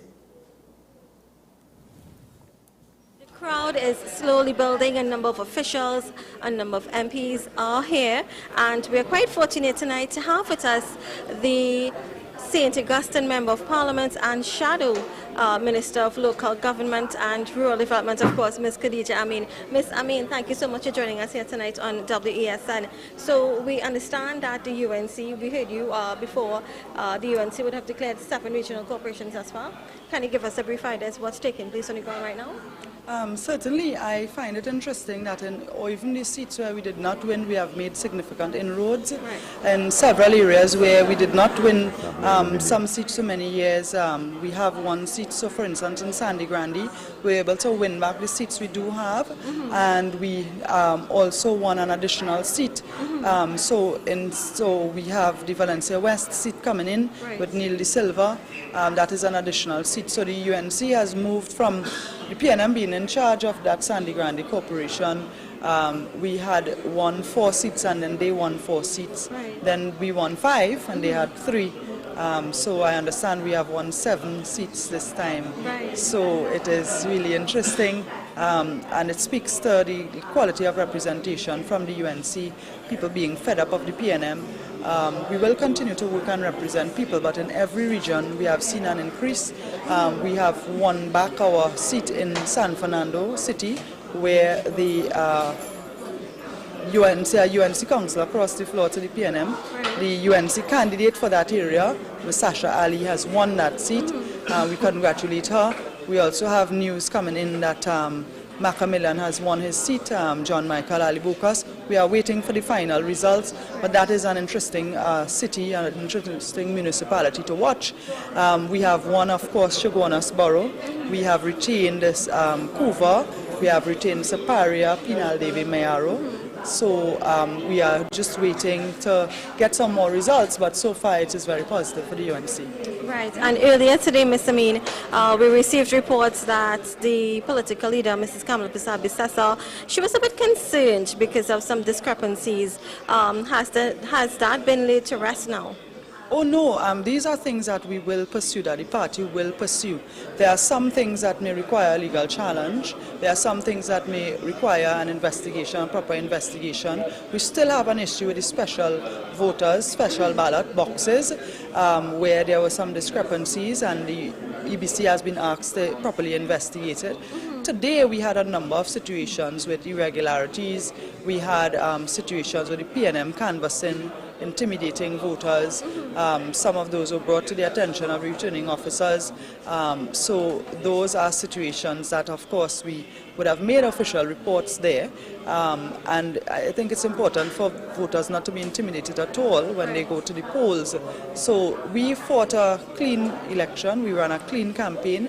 We today in all our operations, we were very clean. We were on the ground and focused on the job. We have fantastic candidates, and I think our political leader led the campaign in a way that was very people-centered, and that showed in the results. Great. And final question, I don't want to keep you back, I know it's a long night ahead. So we have reports there was a lower than usual turnout this year for the LGE. I mean, it's not a big surprise, but LGE 2023 was supposed to be or described as a prelude to what's coming up in 2025. How does the UNC feel seeing that there's new support, there's full support, there's a grand atmosphere? Is this a sign for what's to come in the next 2 years? I think it is an indication to the population of what is possible. I think it is an indication to the people of this country of the power of the people standing up, and that we should not take it for granted that certain areas are PNM control or PNM strongholds. People have the power to make a difference. What I can tell you is that when we see the final results, we can compare the turnout in local government elections, not only in Trinidad, and internationally as well. Municipal elections usually have a lower voter turnout. More people vote for federal elections and national elections. That is customary throughout the world.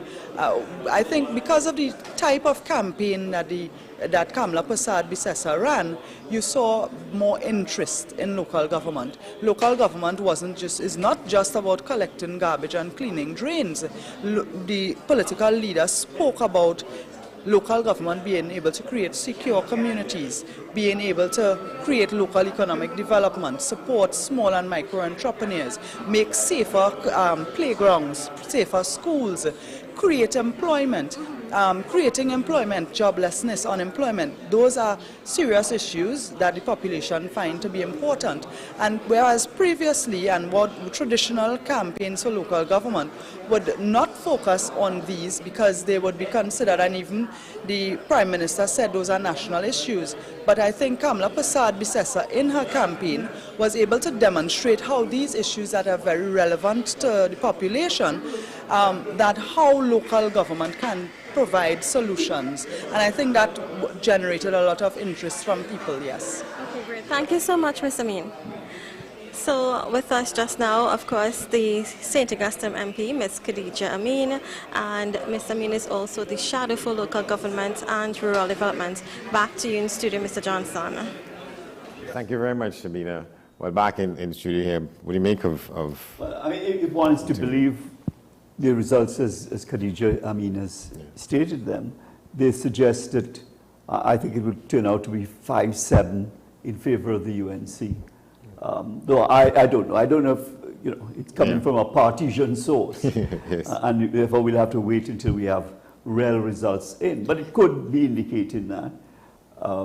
What I did find is in the central area, I don't have anything to compare it to in terms of the previous local election, but I did get the sense that the PNM had gained ground in that central area, and the results were closer. They were losing it, but the results were closer than I expected. Chaguanas and Couva, Talparo. I thought that Talparo and so on. We talked earlier about elections, getting more participation. And as in Estonia, we should be looking to, voting online. That is, but to do that, you have other things in advance. You have to have IDs, a national ID system to work. Of course, you need to make it secure, but certainly participation, I think, would improve dramatically. I think we talked about the education system. From our perspective, there's a necessity for education really to start from birth. If in that first 3-year window, from birth to 3 years, if you don't get that right, nothing else works. So you're starting too late if you start in a primary school or secondary school. That first 3 years, people say, well, there's such a difference between the haves and the have-nots in terms of but what people who have the resources to do is to, in fact, send their kids to nurseries where they get a lot of interaction, they get toys, developmental toys that they play with, they get a certain bonding with another adult, and that creates an environment so that the time they reach the primary school, they're so much more advanced, and we lose that in our depressed communities, if you like. We need to give them that advantage, that opportunity. Yeah, but the point that one of those persons making about what has happened, the absence, the removal of ethics from right. And so we believe, civics in fact. You need character education, which involves civics, which involves values. And it's unfortunate that, we started off at independence, tolerance, production, discipline. But in fact, all you do is dust it off every year, Nobody, and for that to take root, you needed to bring it in at the very bottom level and have that as part of the very values and character education. What do you perceive yourself as a Trinidadian to be or Tobagonian to be? Is so important. This really point, Derek, because I told we have some numbers they want to put up on the screen. What the latest is. This is in Port of Spain, the Port of Spain City Corporation. This is the Belmont North and West district. Maluya Born for the PNM, 555, as opposed to Chantal Avia Subero for the UNC, 173. Wow, I think didn't Laurel Lizamali Singh say that Port of Spain is all but done and dusted for it's not unexpected. Exactly. And this is Belmont South, just to tell you the numbers that are coming. 438 for Raphael Bonds for the PNM, as opposed to now 119 for Eric Blackman.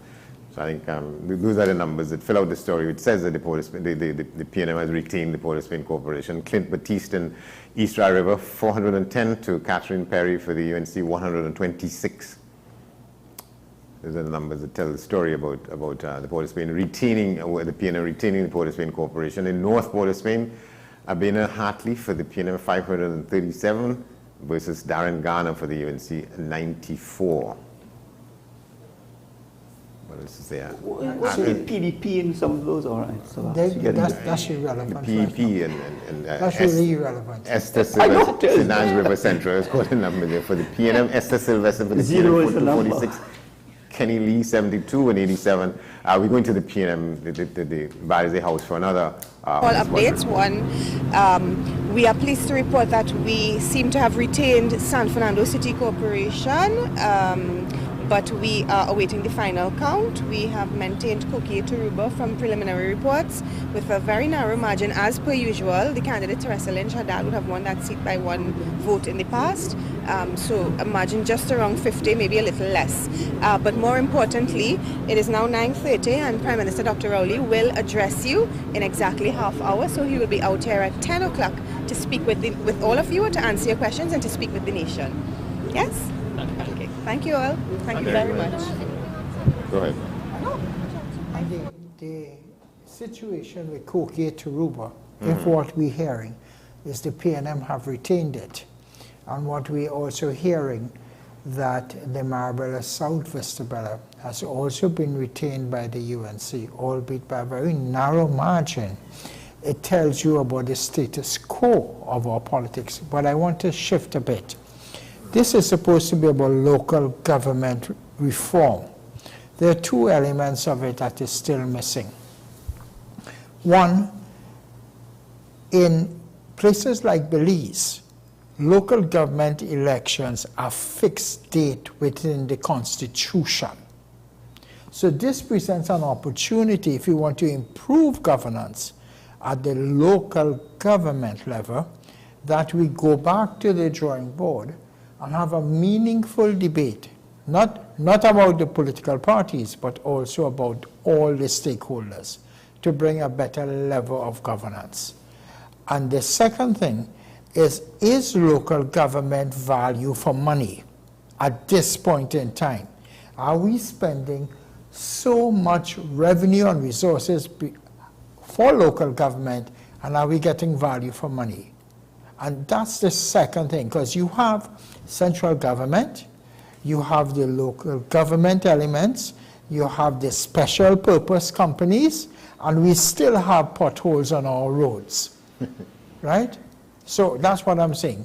We need to go back and see how we bring value. Are we duplicating or triplicating and keeping a large public sector employment? Yeah. So you think that public local government elections might be dispensable? Well, we don't know what the reforms are. Have we done a case? You see, part of this is the legacy of our colonialism, because the local government was part, as they said, coming out of the colonial system of how you manage your own affairs while you're governed by the mother country, the mother colony. And therefore, if you want to bring local government reform, why are we putting another layer? Because then we have THA on top of that as well.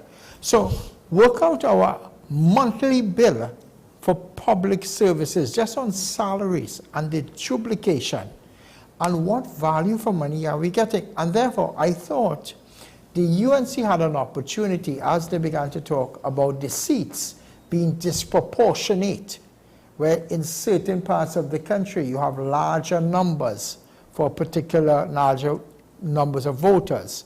And therefore, we would have been led to believe that if they had an interest in better governance, they would not wait till after the elections to complain about it.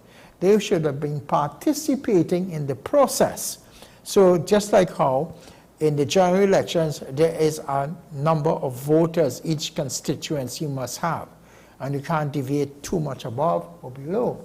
Likewise in the local government. So there is local government reform, may or may not be needed. It just depends on the kinds of conversations we've had, because that is a tool of political patronage. Local government elections, you say? Yes, local government is a tool of political patronage. Look at the aldermen. Who decided who would have been put on the list of aldermen? You didn't vote for them. A political leader decided who goes where at the end of the day in real politics. But isn't it the same thing with the Senate? I mean, and that's the point I am making to you. So why would you want, you have the Senate that basically have a different type of argument, and you model that, right? You cut and paste that and put that in there. Did anybody really ask what is the rationale for these aldermen, except that of influencing political support if you're in a tight situation for political control? How is that improving our governance? It makes it easy for the political parties and their leadership to manipulate the situation, right? Or say, it wasn't me, I didn't decide. You're calling for a whole sort of overhaul? The reality is, if we're going to talk about reform, then let's do it properly, not piecemeal. But if you took the politics, because when you bring the politics into it, you only get a polarization. But what you should conduct is a cost-benefit analysis.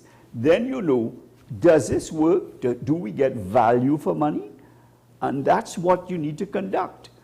And that has nothing to do with whether you're PNM, UNC, or anything else. Especially if you want to put the property tax in and put a fair amount of money in people's hand to utilize for resources. Well, if you want to, I mean, that is to come. And these elections will determine how it comes and so on and so on.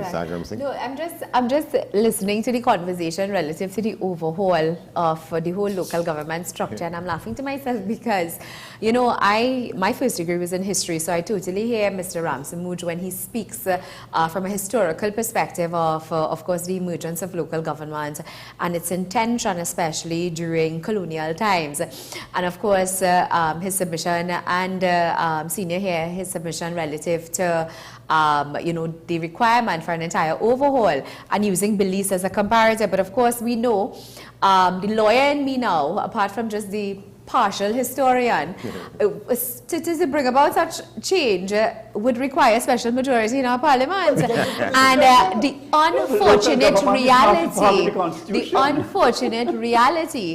of the climate and sitting as a parliamentarian, especially as it relates to those bills that require a special majority, are we as central government going to have, even if there is the political will, to review, because I've often heard in the public domain, and especially coming from talk shows like this, you know, the talk about political will, I've often heard concerns about a piecemeal approach to the making of legislation.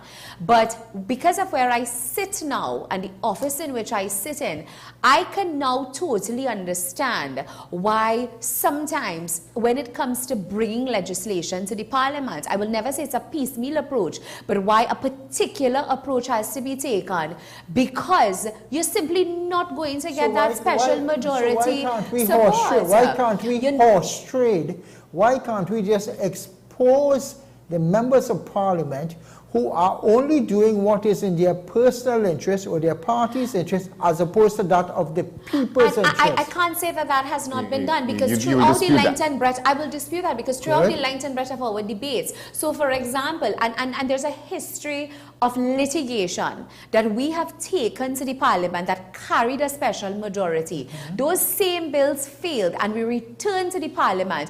According to the UNC's position, the opposition's position, we have watered down the bill, or we have come with a simple majority position to pass those bills, a piecemeal approach we have taken.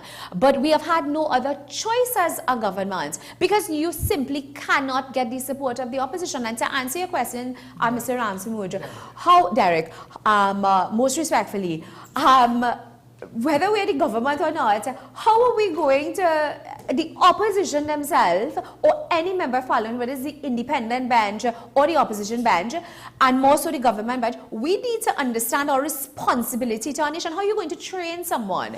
Most respectfully, how are we as a government, if we bring a special majority bill, is it our responsibility to train the opposition to understand that they must put country first and not party first? And they must not put politics first? Train the population. Start first with training the population. Because it's the population at times who will keep the status quo as opposed to understand why the status quo needs to be changed, right? And all I do understand the problems of governance. That will take a couple of lifetimes. Yes. Right? Yeah, it's such a dynamic discussion. But it has to be. You mentioned you brought Tobago into it, and so I wanted to get a comment from Dr. Angus. But first, Dr. Megu, you wanted to get in on this. Oh yeah, absolutely. I mean that narrative by Minister Renuka Sagram Singh is totally false. The UNC has supported at least 14 bills that needed special majority. I mean, the whole point of a special majority bill is that you need it when you are interfering with people's constitutional rights and so forth. And so that's why it's there. There's nothing, and the PNM when they were in opposition also, they did not vote for 7 pieces of special majority legislation as well. But I mean, so that narrative is completely false. We support good legislation when it's there.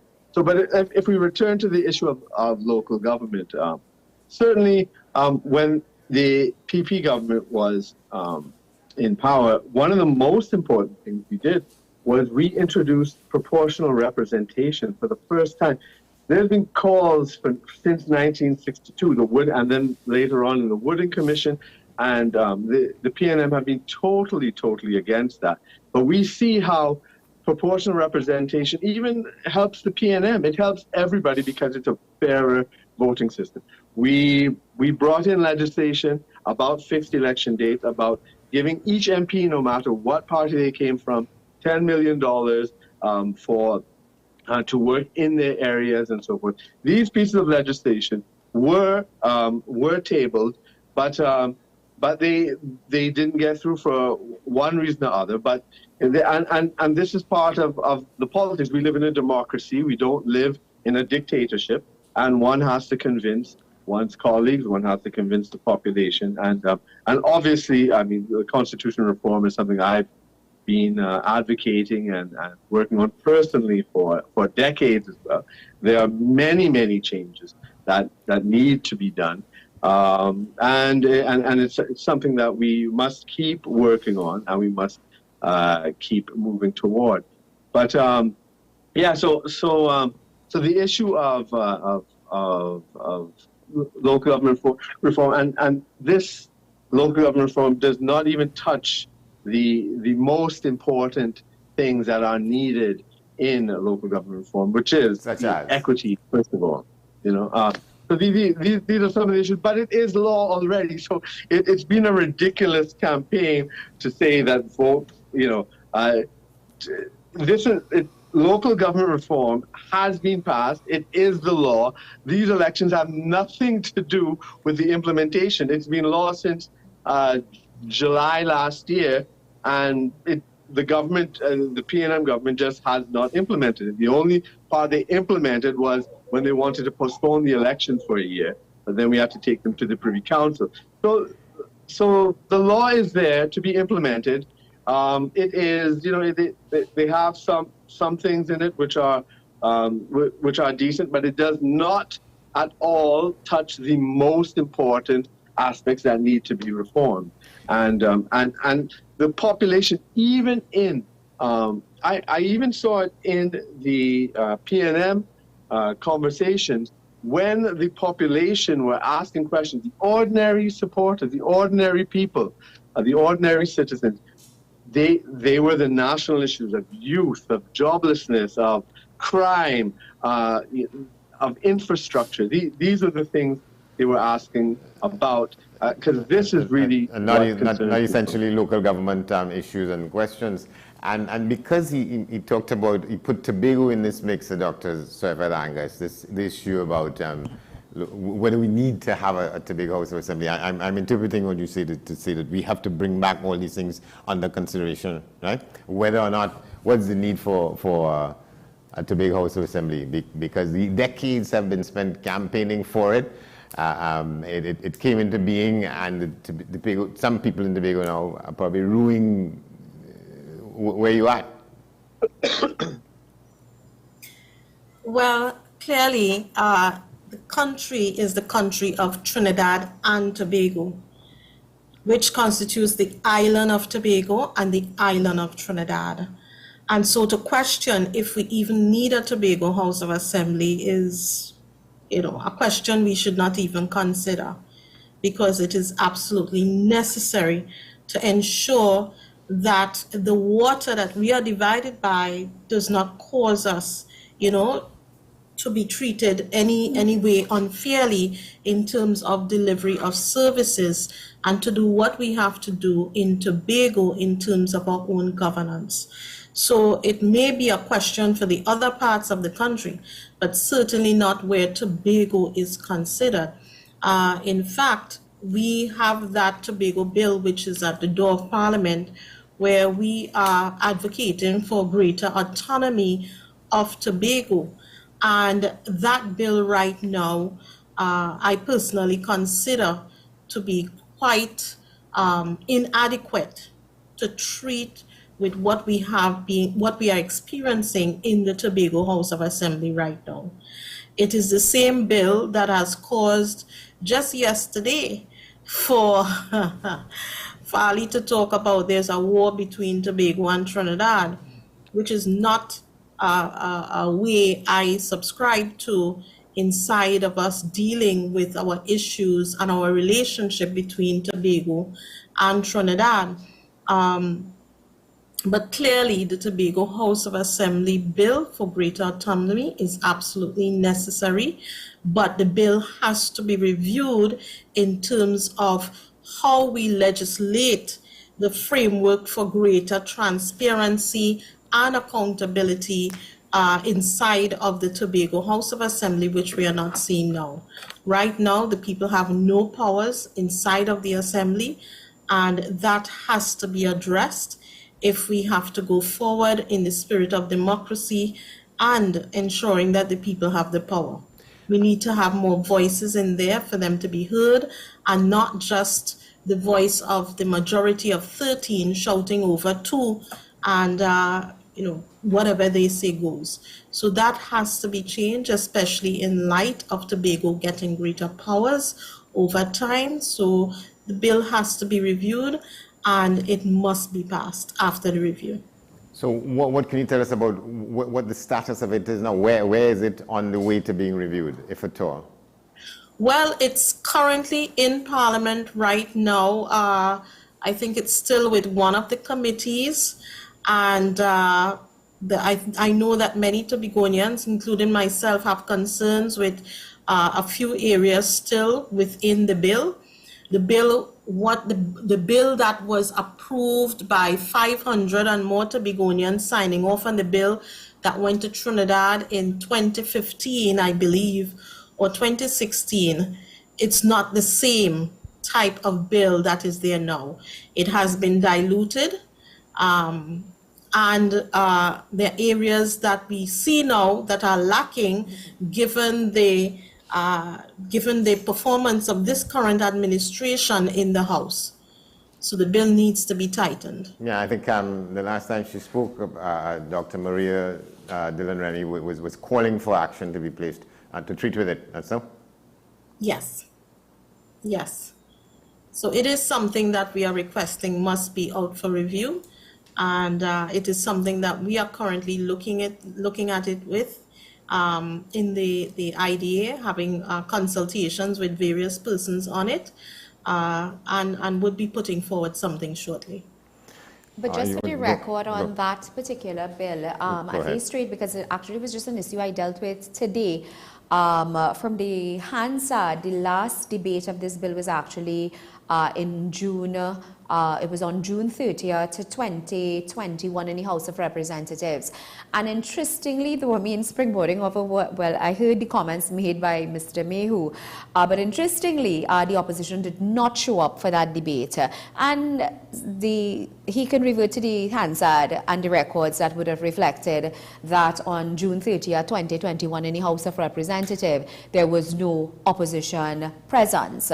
And therefore, of that itself, or was it that the strike against? Well, of course, there are always issues, and I, of course, will not want to misquote the Hansard at this stage, but thereafter, that debate that took place on the 30th of June 2021 in the House of Representatives, the stage at which the bill is at now, it is to be carried to the Senate, you know, for, of course, further review and debate, and certainly coming out of what the Honourable Doctor would have just her submissions.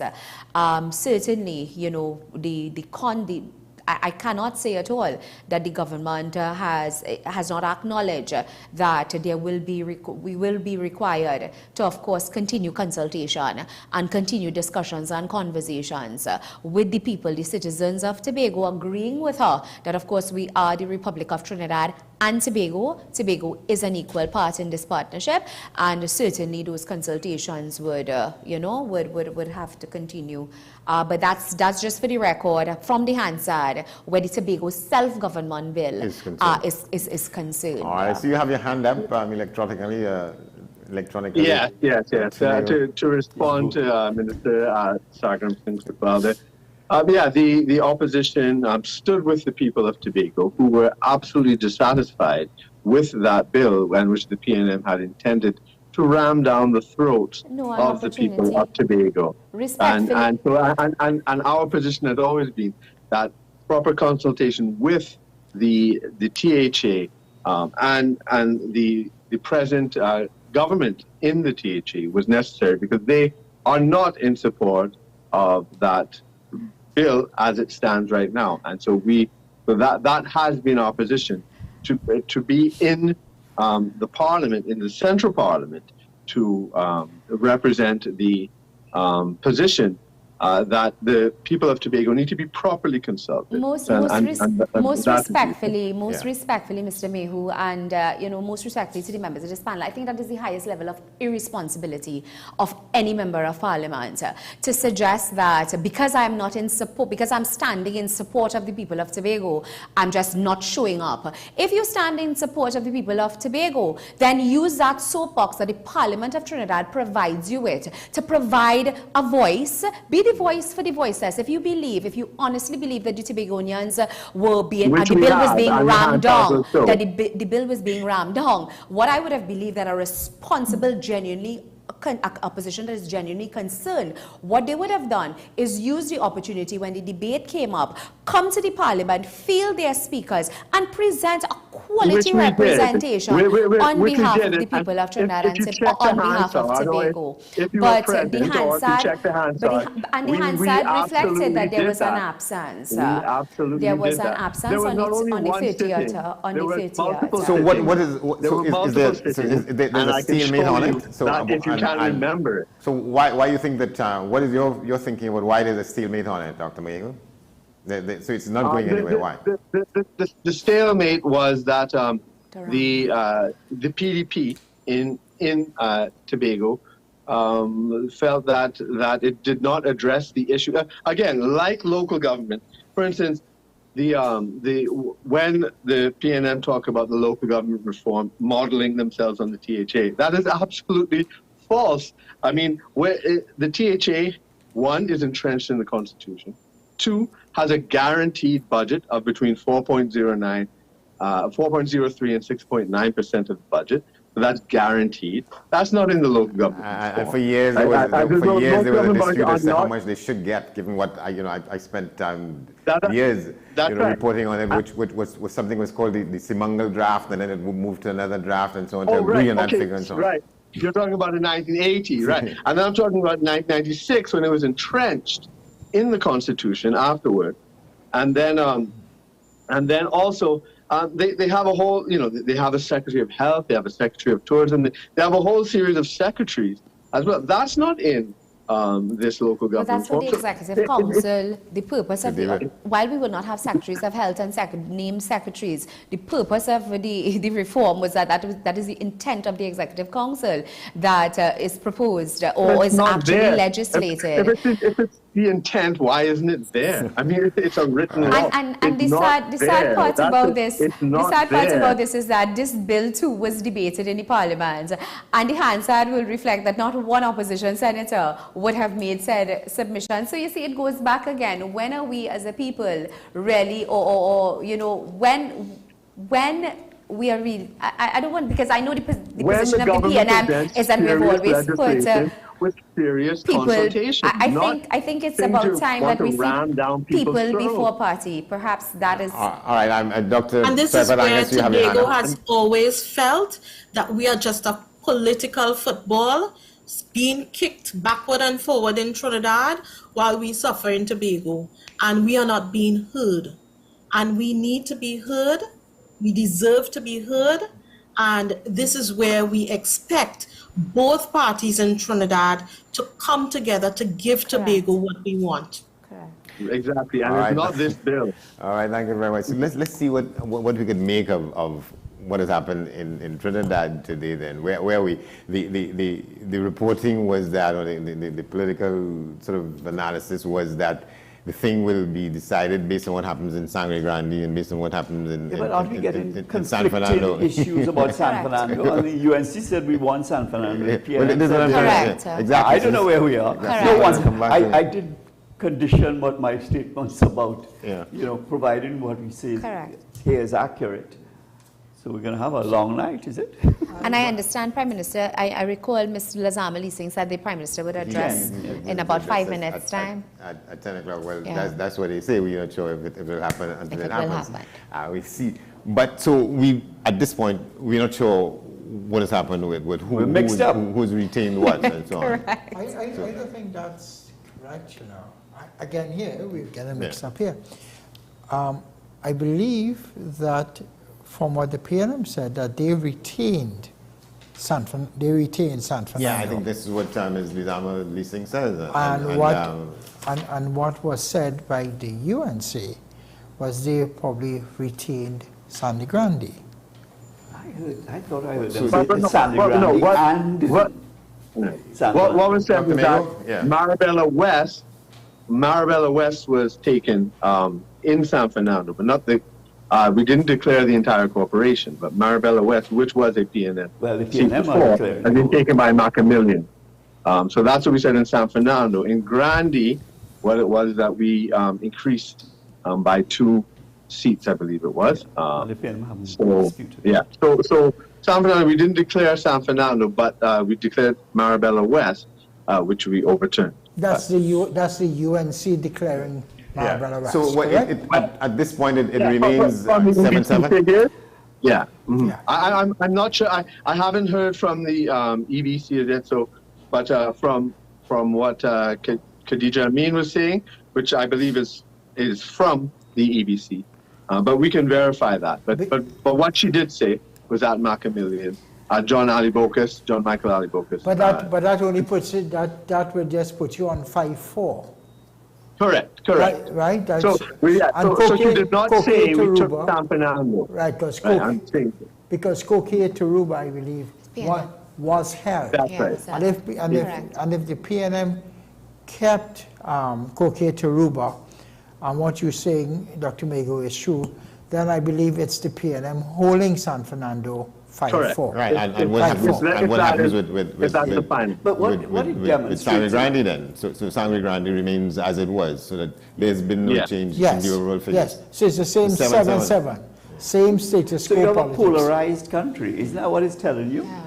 And the real difficulty with that is that when you have a polarized country where, therefore, whoever's in government want to go in one direction, the next party will pull in the opposite direction. And no country, unless you have a critical mass of people willing to follow a single vision, no country can prosper. So we're really not in a good place. And part of the problem is we have basically an electorate that is not motivated, and what is also going to be interested is the actual implementation of some of the local government reforms, what their respective governing bodies at the local government is going to do. Is the UNC corporations going to implement the local government reforms, right? And that's going to be critical. That's a structure. That's the law. There's not. So there's no political. That is not the issue. That is already the law. So that's what's there. That's, so Dr. Mago, that's not even a question. So Dr. Mago, so there's no.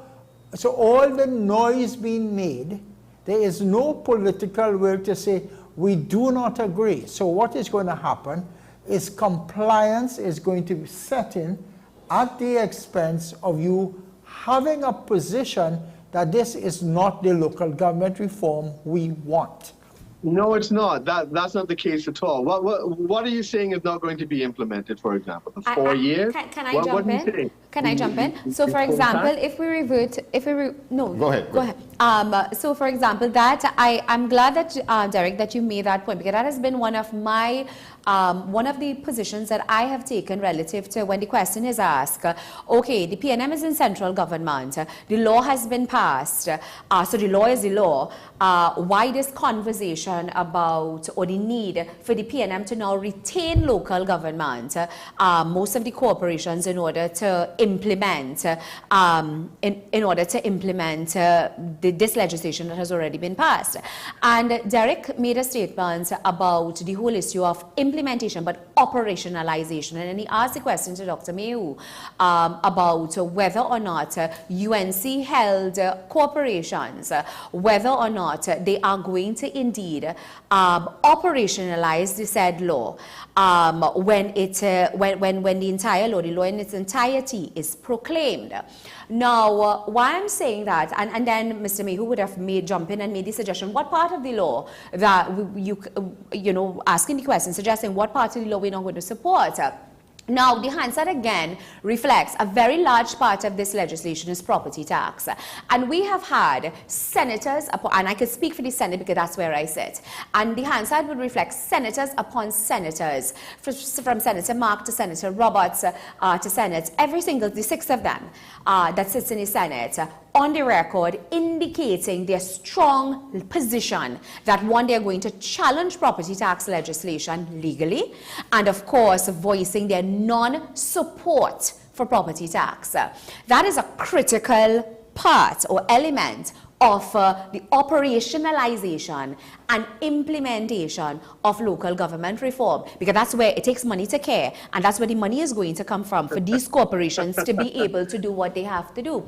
My simple question is, and if Mr. Mayhew can speak on behalf of his party and give an assurance to this nation that whichever corporation that they will implement the law, because it is the law, then I am expecting, and that statement has been made and it has come out of his camp, I'm expecting that once property tax come on board, then similarly we'll have that support for property tax. All right, I think, let's give us a moment. I think we want to go away because, cut away because my understanding is that the Prime Minister is addressing reporters at Balize House. So we're going to go to that.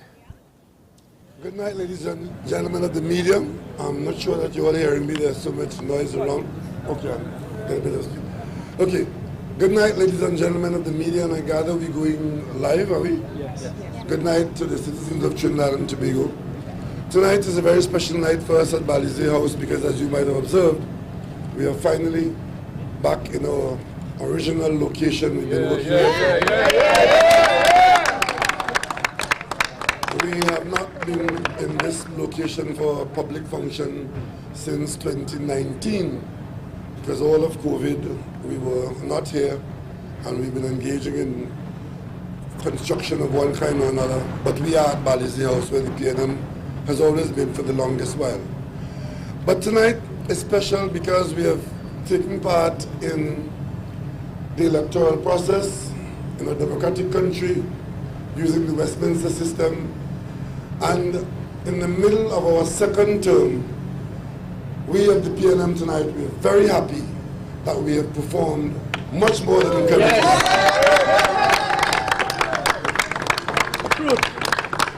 notwithstanding the relentless barrage of hopelessness, anger, and whatever else has been stirred up in the country, we went in, we have 14 corporations in Trinidad, we went in with 7, and tonight we have come out with 7.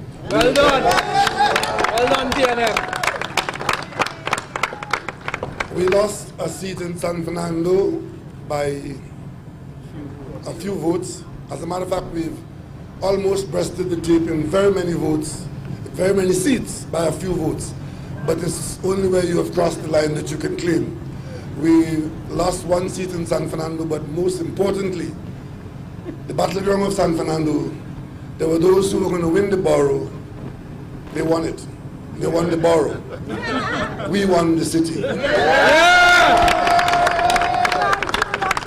San Fernando remains in PNM hands to effect local government reform. Yes. There's one particular seat that we enjoy more than many tonight, and it's the seat that we won in Princestown Corporation, where we had none. Last time out we had nobody in that corporation, and we won 1 seat in the Princestown Corporation, and we are delighted. We fought very hard in Sangre Grande, but we were not able to get over the line in Sangre Grande, but we held our ground. And ladies and gentlemen, I am pleased that this is behind us, because so much of our national energies were focused on being distracted by call the election, call the election. Well, the election has been called, the results are now known, that is now behind us, it's water under the bridge. We are now moving forward to the general election, which is the next election that is due in Trinidad and Tobago. But until then, until that election is called and come upon us, we have serious work to do as a nation. And we in the government, we are responsible for making decisions. We have had to make a number of decisions that have not found favor with people who are affected by it personally, but in many instances, you may have to do things for the wider national interest, but there is usually some excess sacrifice at the personal or community level. I am particularly pleased that as Prime Minister of Trinidad and Tobago, who was called upon in this place of Balizé House to take responsibility for the PNM in opposition in 2010, and to bring the PNM into government in 2015, and to take this country through one of the most difficult periods that we've had to, and maintain, as far as we're able to, maintain our lifestyle, our quality of life, and ensure that the public interest is served. And midway through our second term, we have been able to hold on to the 7 corporations that we went to. I want to thank the campaign teams across Trinidad. I want to thank our party executive members of the PNM and our General Council in particular, who allowed themselves to be guided through the maze and the nooks and crannies, because politics is not a straightforward thing. You need to be able to roll with the punches and to deliver your own counterattacks. This is the PNM. Tonight we are very happy to have now gone past the local government elections and to have done so going forward to carry out our local government reform exercises, which will redound to the benefit of the wider national community. I have absolutely no doubt that as we transition through local government and bring about the devolution that we have promised, that the nation will see the benefits of setting out to do things differently and to do things better. You see, local government reform is not something that we dreamed up here. It's something that we have worked on as a nation for the longest while. And of course, you would have known that we, as government, we said that it would be transitional. And we did attempt to delay the election by extending the life of the corporation by 1 year.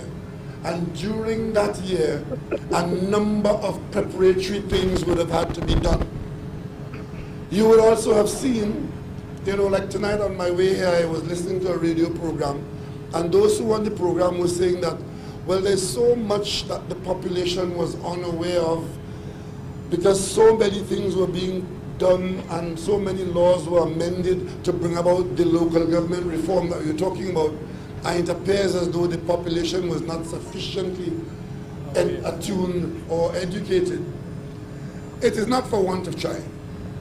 You may recall that after the law was passed, we did try to invite the leadership of the local government bodies in the country to discuss that very thing. That, listen, there's a lot to be understood still. There's a lot to be planned and executed. There are laws, there are aspects of the law to be proclaimed. So we all need to be on board in operationalizing the law. Unfortunately, we did not get that kind of support and enthusiasm. I am trusting that now that the election is out of the way and that the results are known, that common sense will prevail and that the leadership across the aisle in the parliament and in all the corporations, that they will work with the government as we implement local government reform. The election is over. My invitation tonight is come do the best for your community. Come do the best for your burgess. Come do the best for your corporation. Come do the best for your borough. Come do the best for your city. And if we all do that, then we would have done the best for Trinidad and Tobago. We have absolutely no doubt and no fear that the next election will be vigorously fought.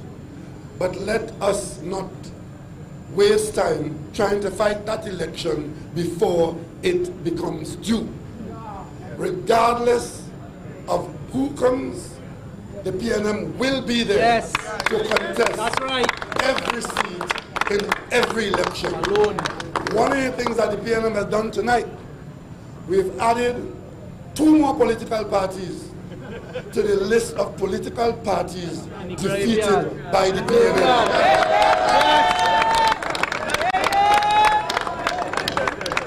And that has been the record of the PNM. And we will continue to have that record as long as we put the interests of the people of Trinidad and Tobago first. That's right. And therefore, I cannot stand here tonight before I take your questions. On a night like this, where we have fought so hard and have held our ground and not say, "Red is the PNM! Red is the PNM! Red is the PNM! And we have prevailed!" If you have any questions, I'll take some questions now if you have any. Well, someone would argue that going in with 7 and come back with 7 is not a win. It's in fact a loss. Well, listen. My grandmother taught me that no matter how the situation is, it could easily have been so much worse. Correct. We are quite happy to not have been defeated or to have lost significant ground or any ground at all. Correct. In the middle of our second term as government. Well said. Mr. Prime Minister, good evening to you. What does it mean to the PNM that in a corporation like Diego Martin, the NTA would have amassed some over 30,000 votes and they 30,000 votes? Where you got that from? That was our information. Where you got that from? That was our information. The NTA got 30,000 votes in Diego Martin. No, my lady. You said that, Gary? Your information is wrong and you are not to take information from that source again. I don't even think the whole of Diego Martin, you even have that. I don't even think the whole of the Northwestern Peninsula have 30,000 votes in local government elections. So, but the bottom line is, it doesn't matter how much votes they got, the PNM won every seat. Well said. So we're not going to split any years about counting how many votes there and how many who got the popular vote. In the Westminster system, first past the post, you fight for seats. You fight for seats. and we have won Digger Martin, all the seats in Digger Martin. We won all the seats in Port of Spain. So the shocking new mayor that was being promised is not going to be had. We won significantly in South Avenue. We won handsomely in Piapo, Tunapuna. We tied one seat in Arima, otherwise we'd have won all the seats in Arima. And of course, we won all the seats in Point 14. Yes. While we maintain local government reform, what's next for the party going forward? Well, certainly, we, as I just told you, immediately the operational team in the government and a local government, the full local government, will begin to see how we move forward to operationalize local government reform. But the general election is due because we are midterm. So sometime in the not too distant future, the focus will be on on general election and on national issues. Some people try to fight this election on national issues. We did not engage them much. But now that we are going forward to that general election, sometime in the not too distant future, the battle will be joined. And won. Mr. Prime Minister, what is your message to the nation as they wake up tomorrow morning? Come, let us build a nation. Well said! Just want to find out any timeline for local government reform, as now I believe you've indicated that's going to move forward. Well, there are a number of steps to be taken, and I use the word transitional. We have to transition into local government. It is not the kind of thing where you flick a switch and it happens by brightening the room. The laws that are going to be impacted now, a number of aspects of the operations now, and that's why the law has, you need to proclaim, as you are ready to do certain things, you proclaim that aspect of the law and you operationalize it. So that is why we had said, give us an extra year with the council that was in place, and we used that year to transition into local government. There were those who felt that we were running from the population, running from the polls, and all this courthouse, and courthouse that. When the Privy Council ruled, we said, okay, since you think we're running from the election, we call the election, we contested the election, and you have changed nothing. Notwithstanding all the negatives, all the lies, all the bad talk, all the undesirable folks who offer themselves on your platform and your campaign, you have changed nothing. And tonight, on that score, I am very proud of the people of Trinidad and Tobago who refuse to be swayed by those blandishments. Well said. I continue to maintain that public service is honorable. And you would see me encouraging, and I would encourage thousands and tens of thousands of young people to come into the PNM and participate. But I believe that there's no place in our local politics for promoting dishonesty, criminality in public office. No place. If you find yourself in that situation, stand aside and let the country proceed in a way that we can be proud of. This election had all sides of the diamond. Good, the bad, and the ugly. The PNM has come out of it, holding our heads high as a political party that stands on the principle of what is good for the country will have to be good for the PNM, not the other way around. Well, Mr. Prime Minister, on that note, you did say in one of your conversations that we will find out a certain something after August the 14th with regards to the FEO report. Any time frame with regards to that? Well, that's a matter that's in the court. And we are being guided by the instructions from the court and, of course, the work that is being done. But what I do tell you, that the government of Trinidad and Tobago, as far as we are able to, will share with the population the concerns that we carry, and we believe that the law will take its course. There are a number of reports that are wrong. There are a number of court dates I think we still have. And it's a strange thing indeed, where there are people who had public responsibility spend their time trying to prevent the Prime Minister of the country from telling the Parliament and the people of the country what the people should know about how their business has been run, especially in an area of national security. I think that should be of concern to every citizen in Trinidad and Tobago. So that's where it's at. Thank you all very much, and see you again. you. It was my legs, not. Of the Republic, speaking with reporters at Ballot House, the first time that there's been any gathering in the building, which has been under significant renovation over the last couple of years. So could we get some final comments from you all around the table now? Tim Hamilton, let's start with you. We have a submoral position, so we really haven't moved from where we are. As to where we go forward, that's really what I think we need to focus on. Do we need a new force that changes the politics? Can there be such within our own political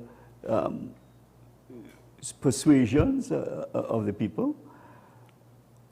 I don't think that anything I've heard either tonight or in the lead up to the election, which would lead me to believe that we are going to embark on something where the people feel that, you know, we can develop a prosperous, successful nation where everyone has an equal opportunity to achieve the potential that they have, so they all can flourish according to what their goals are. And that is a sort of dynamism we need to create, where people can feel excited about it. One thing we don't know tonight as yet is what is the voter turnout.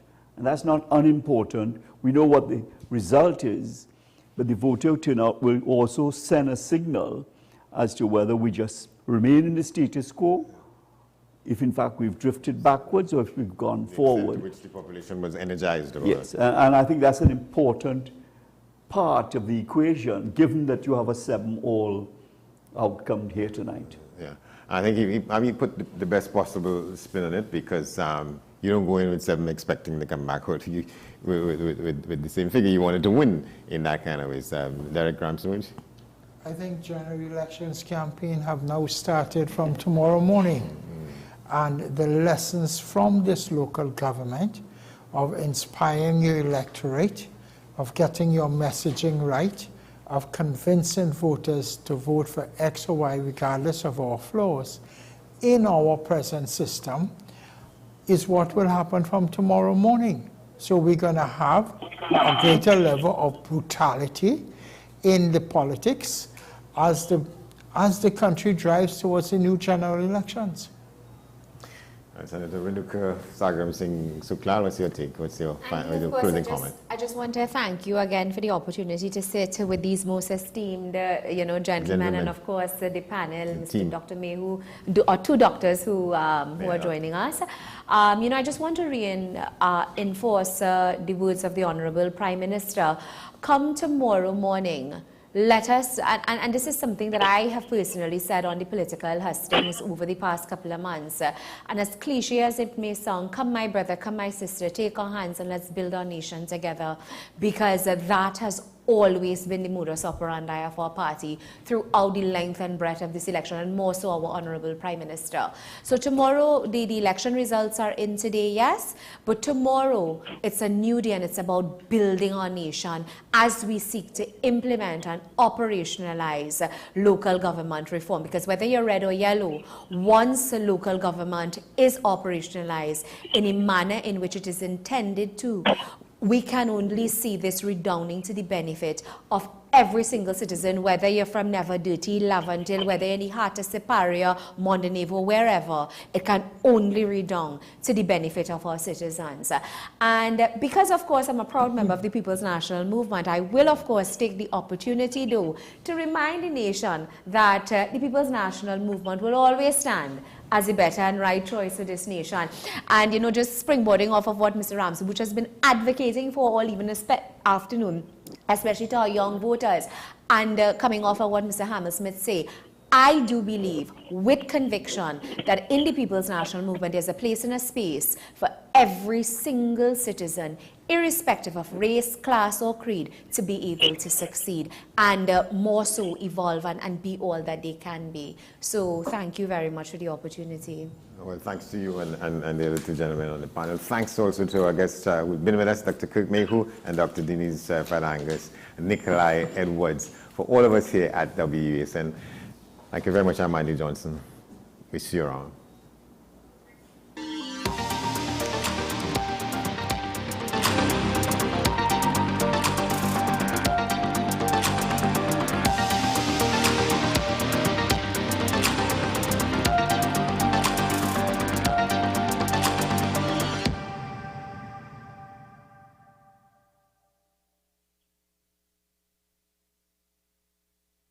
to you by The Home Store, Allen's Funeral Home, Tunapuna, the original Richard's Bake and Shark, Harmony Villa Blanchisseries, and Fan Zone.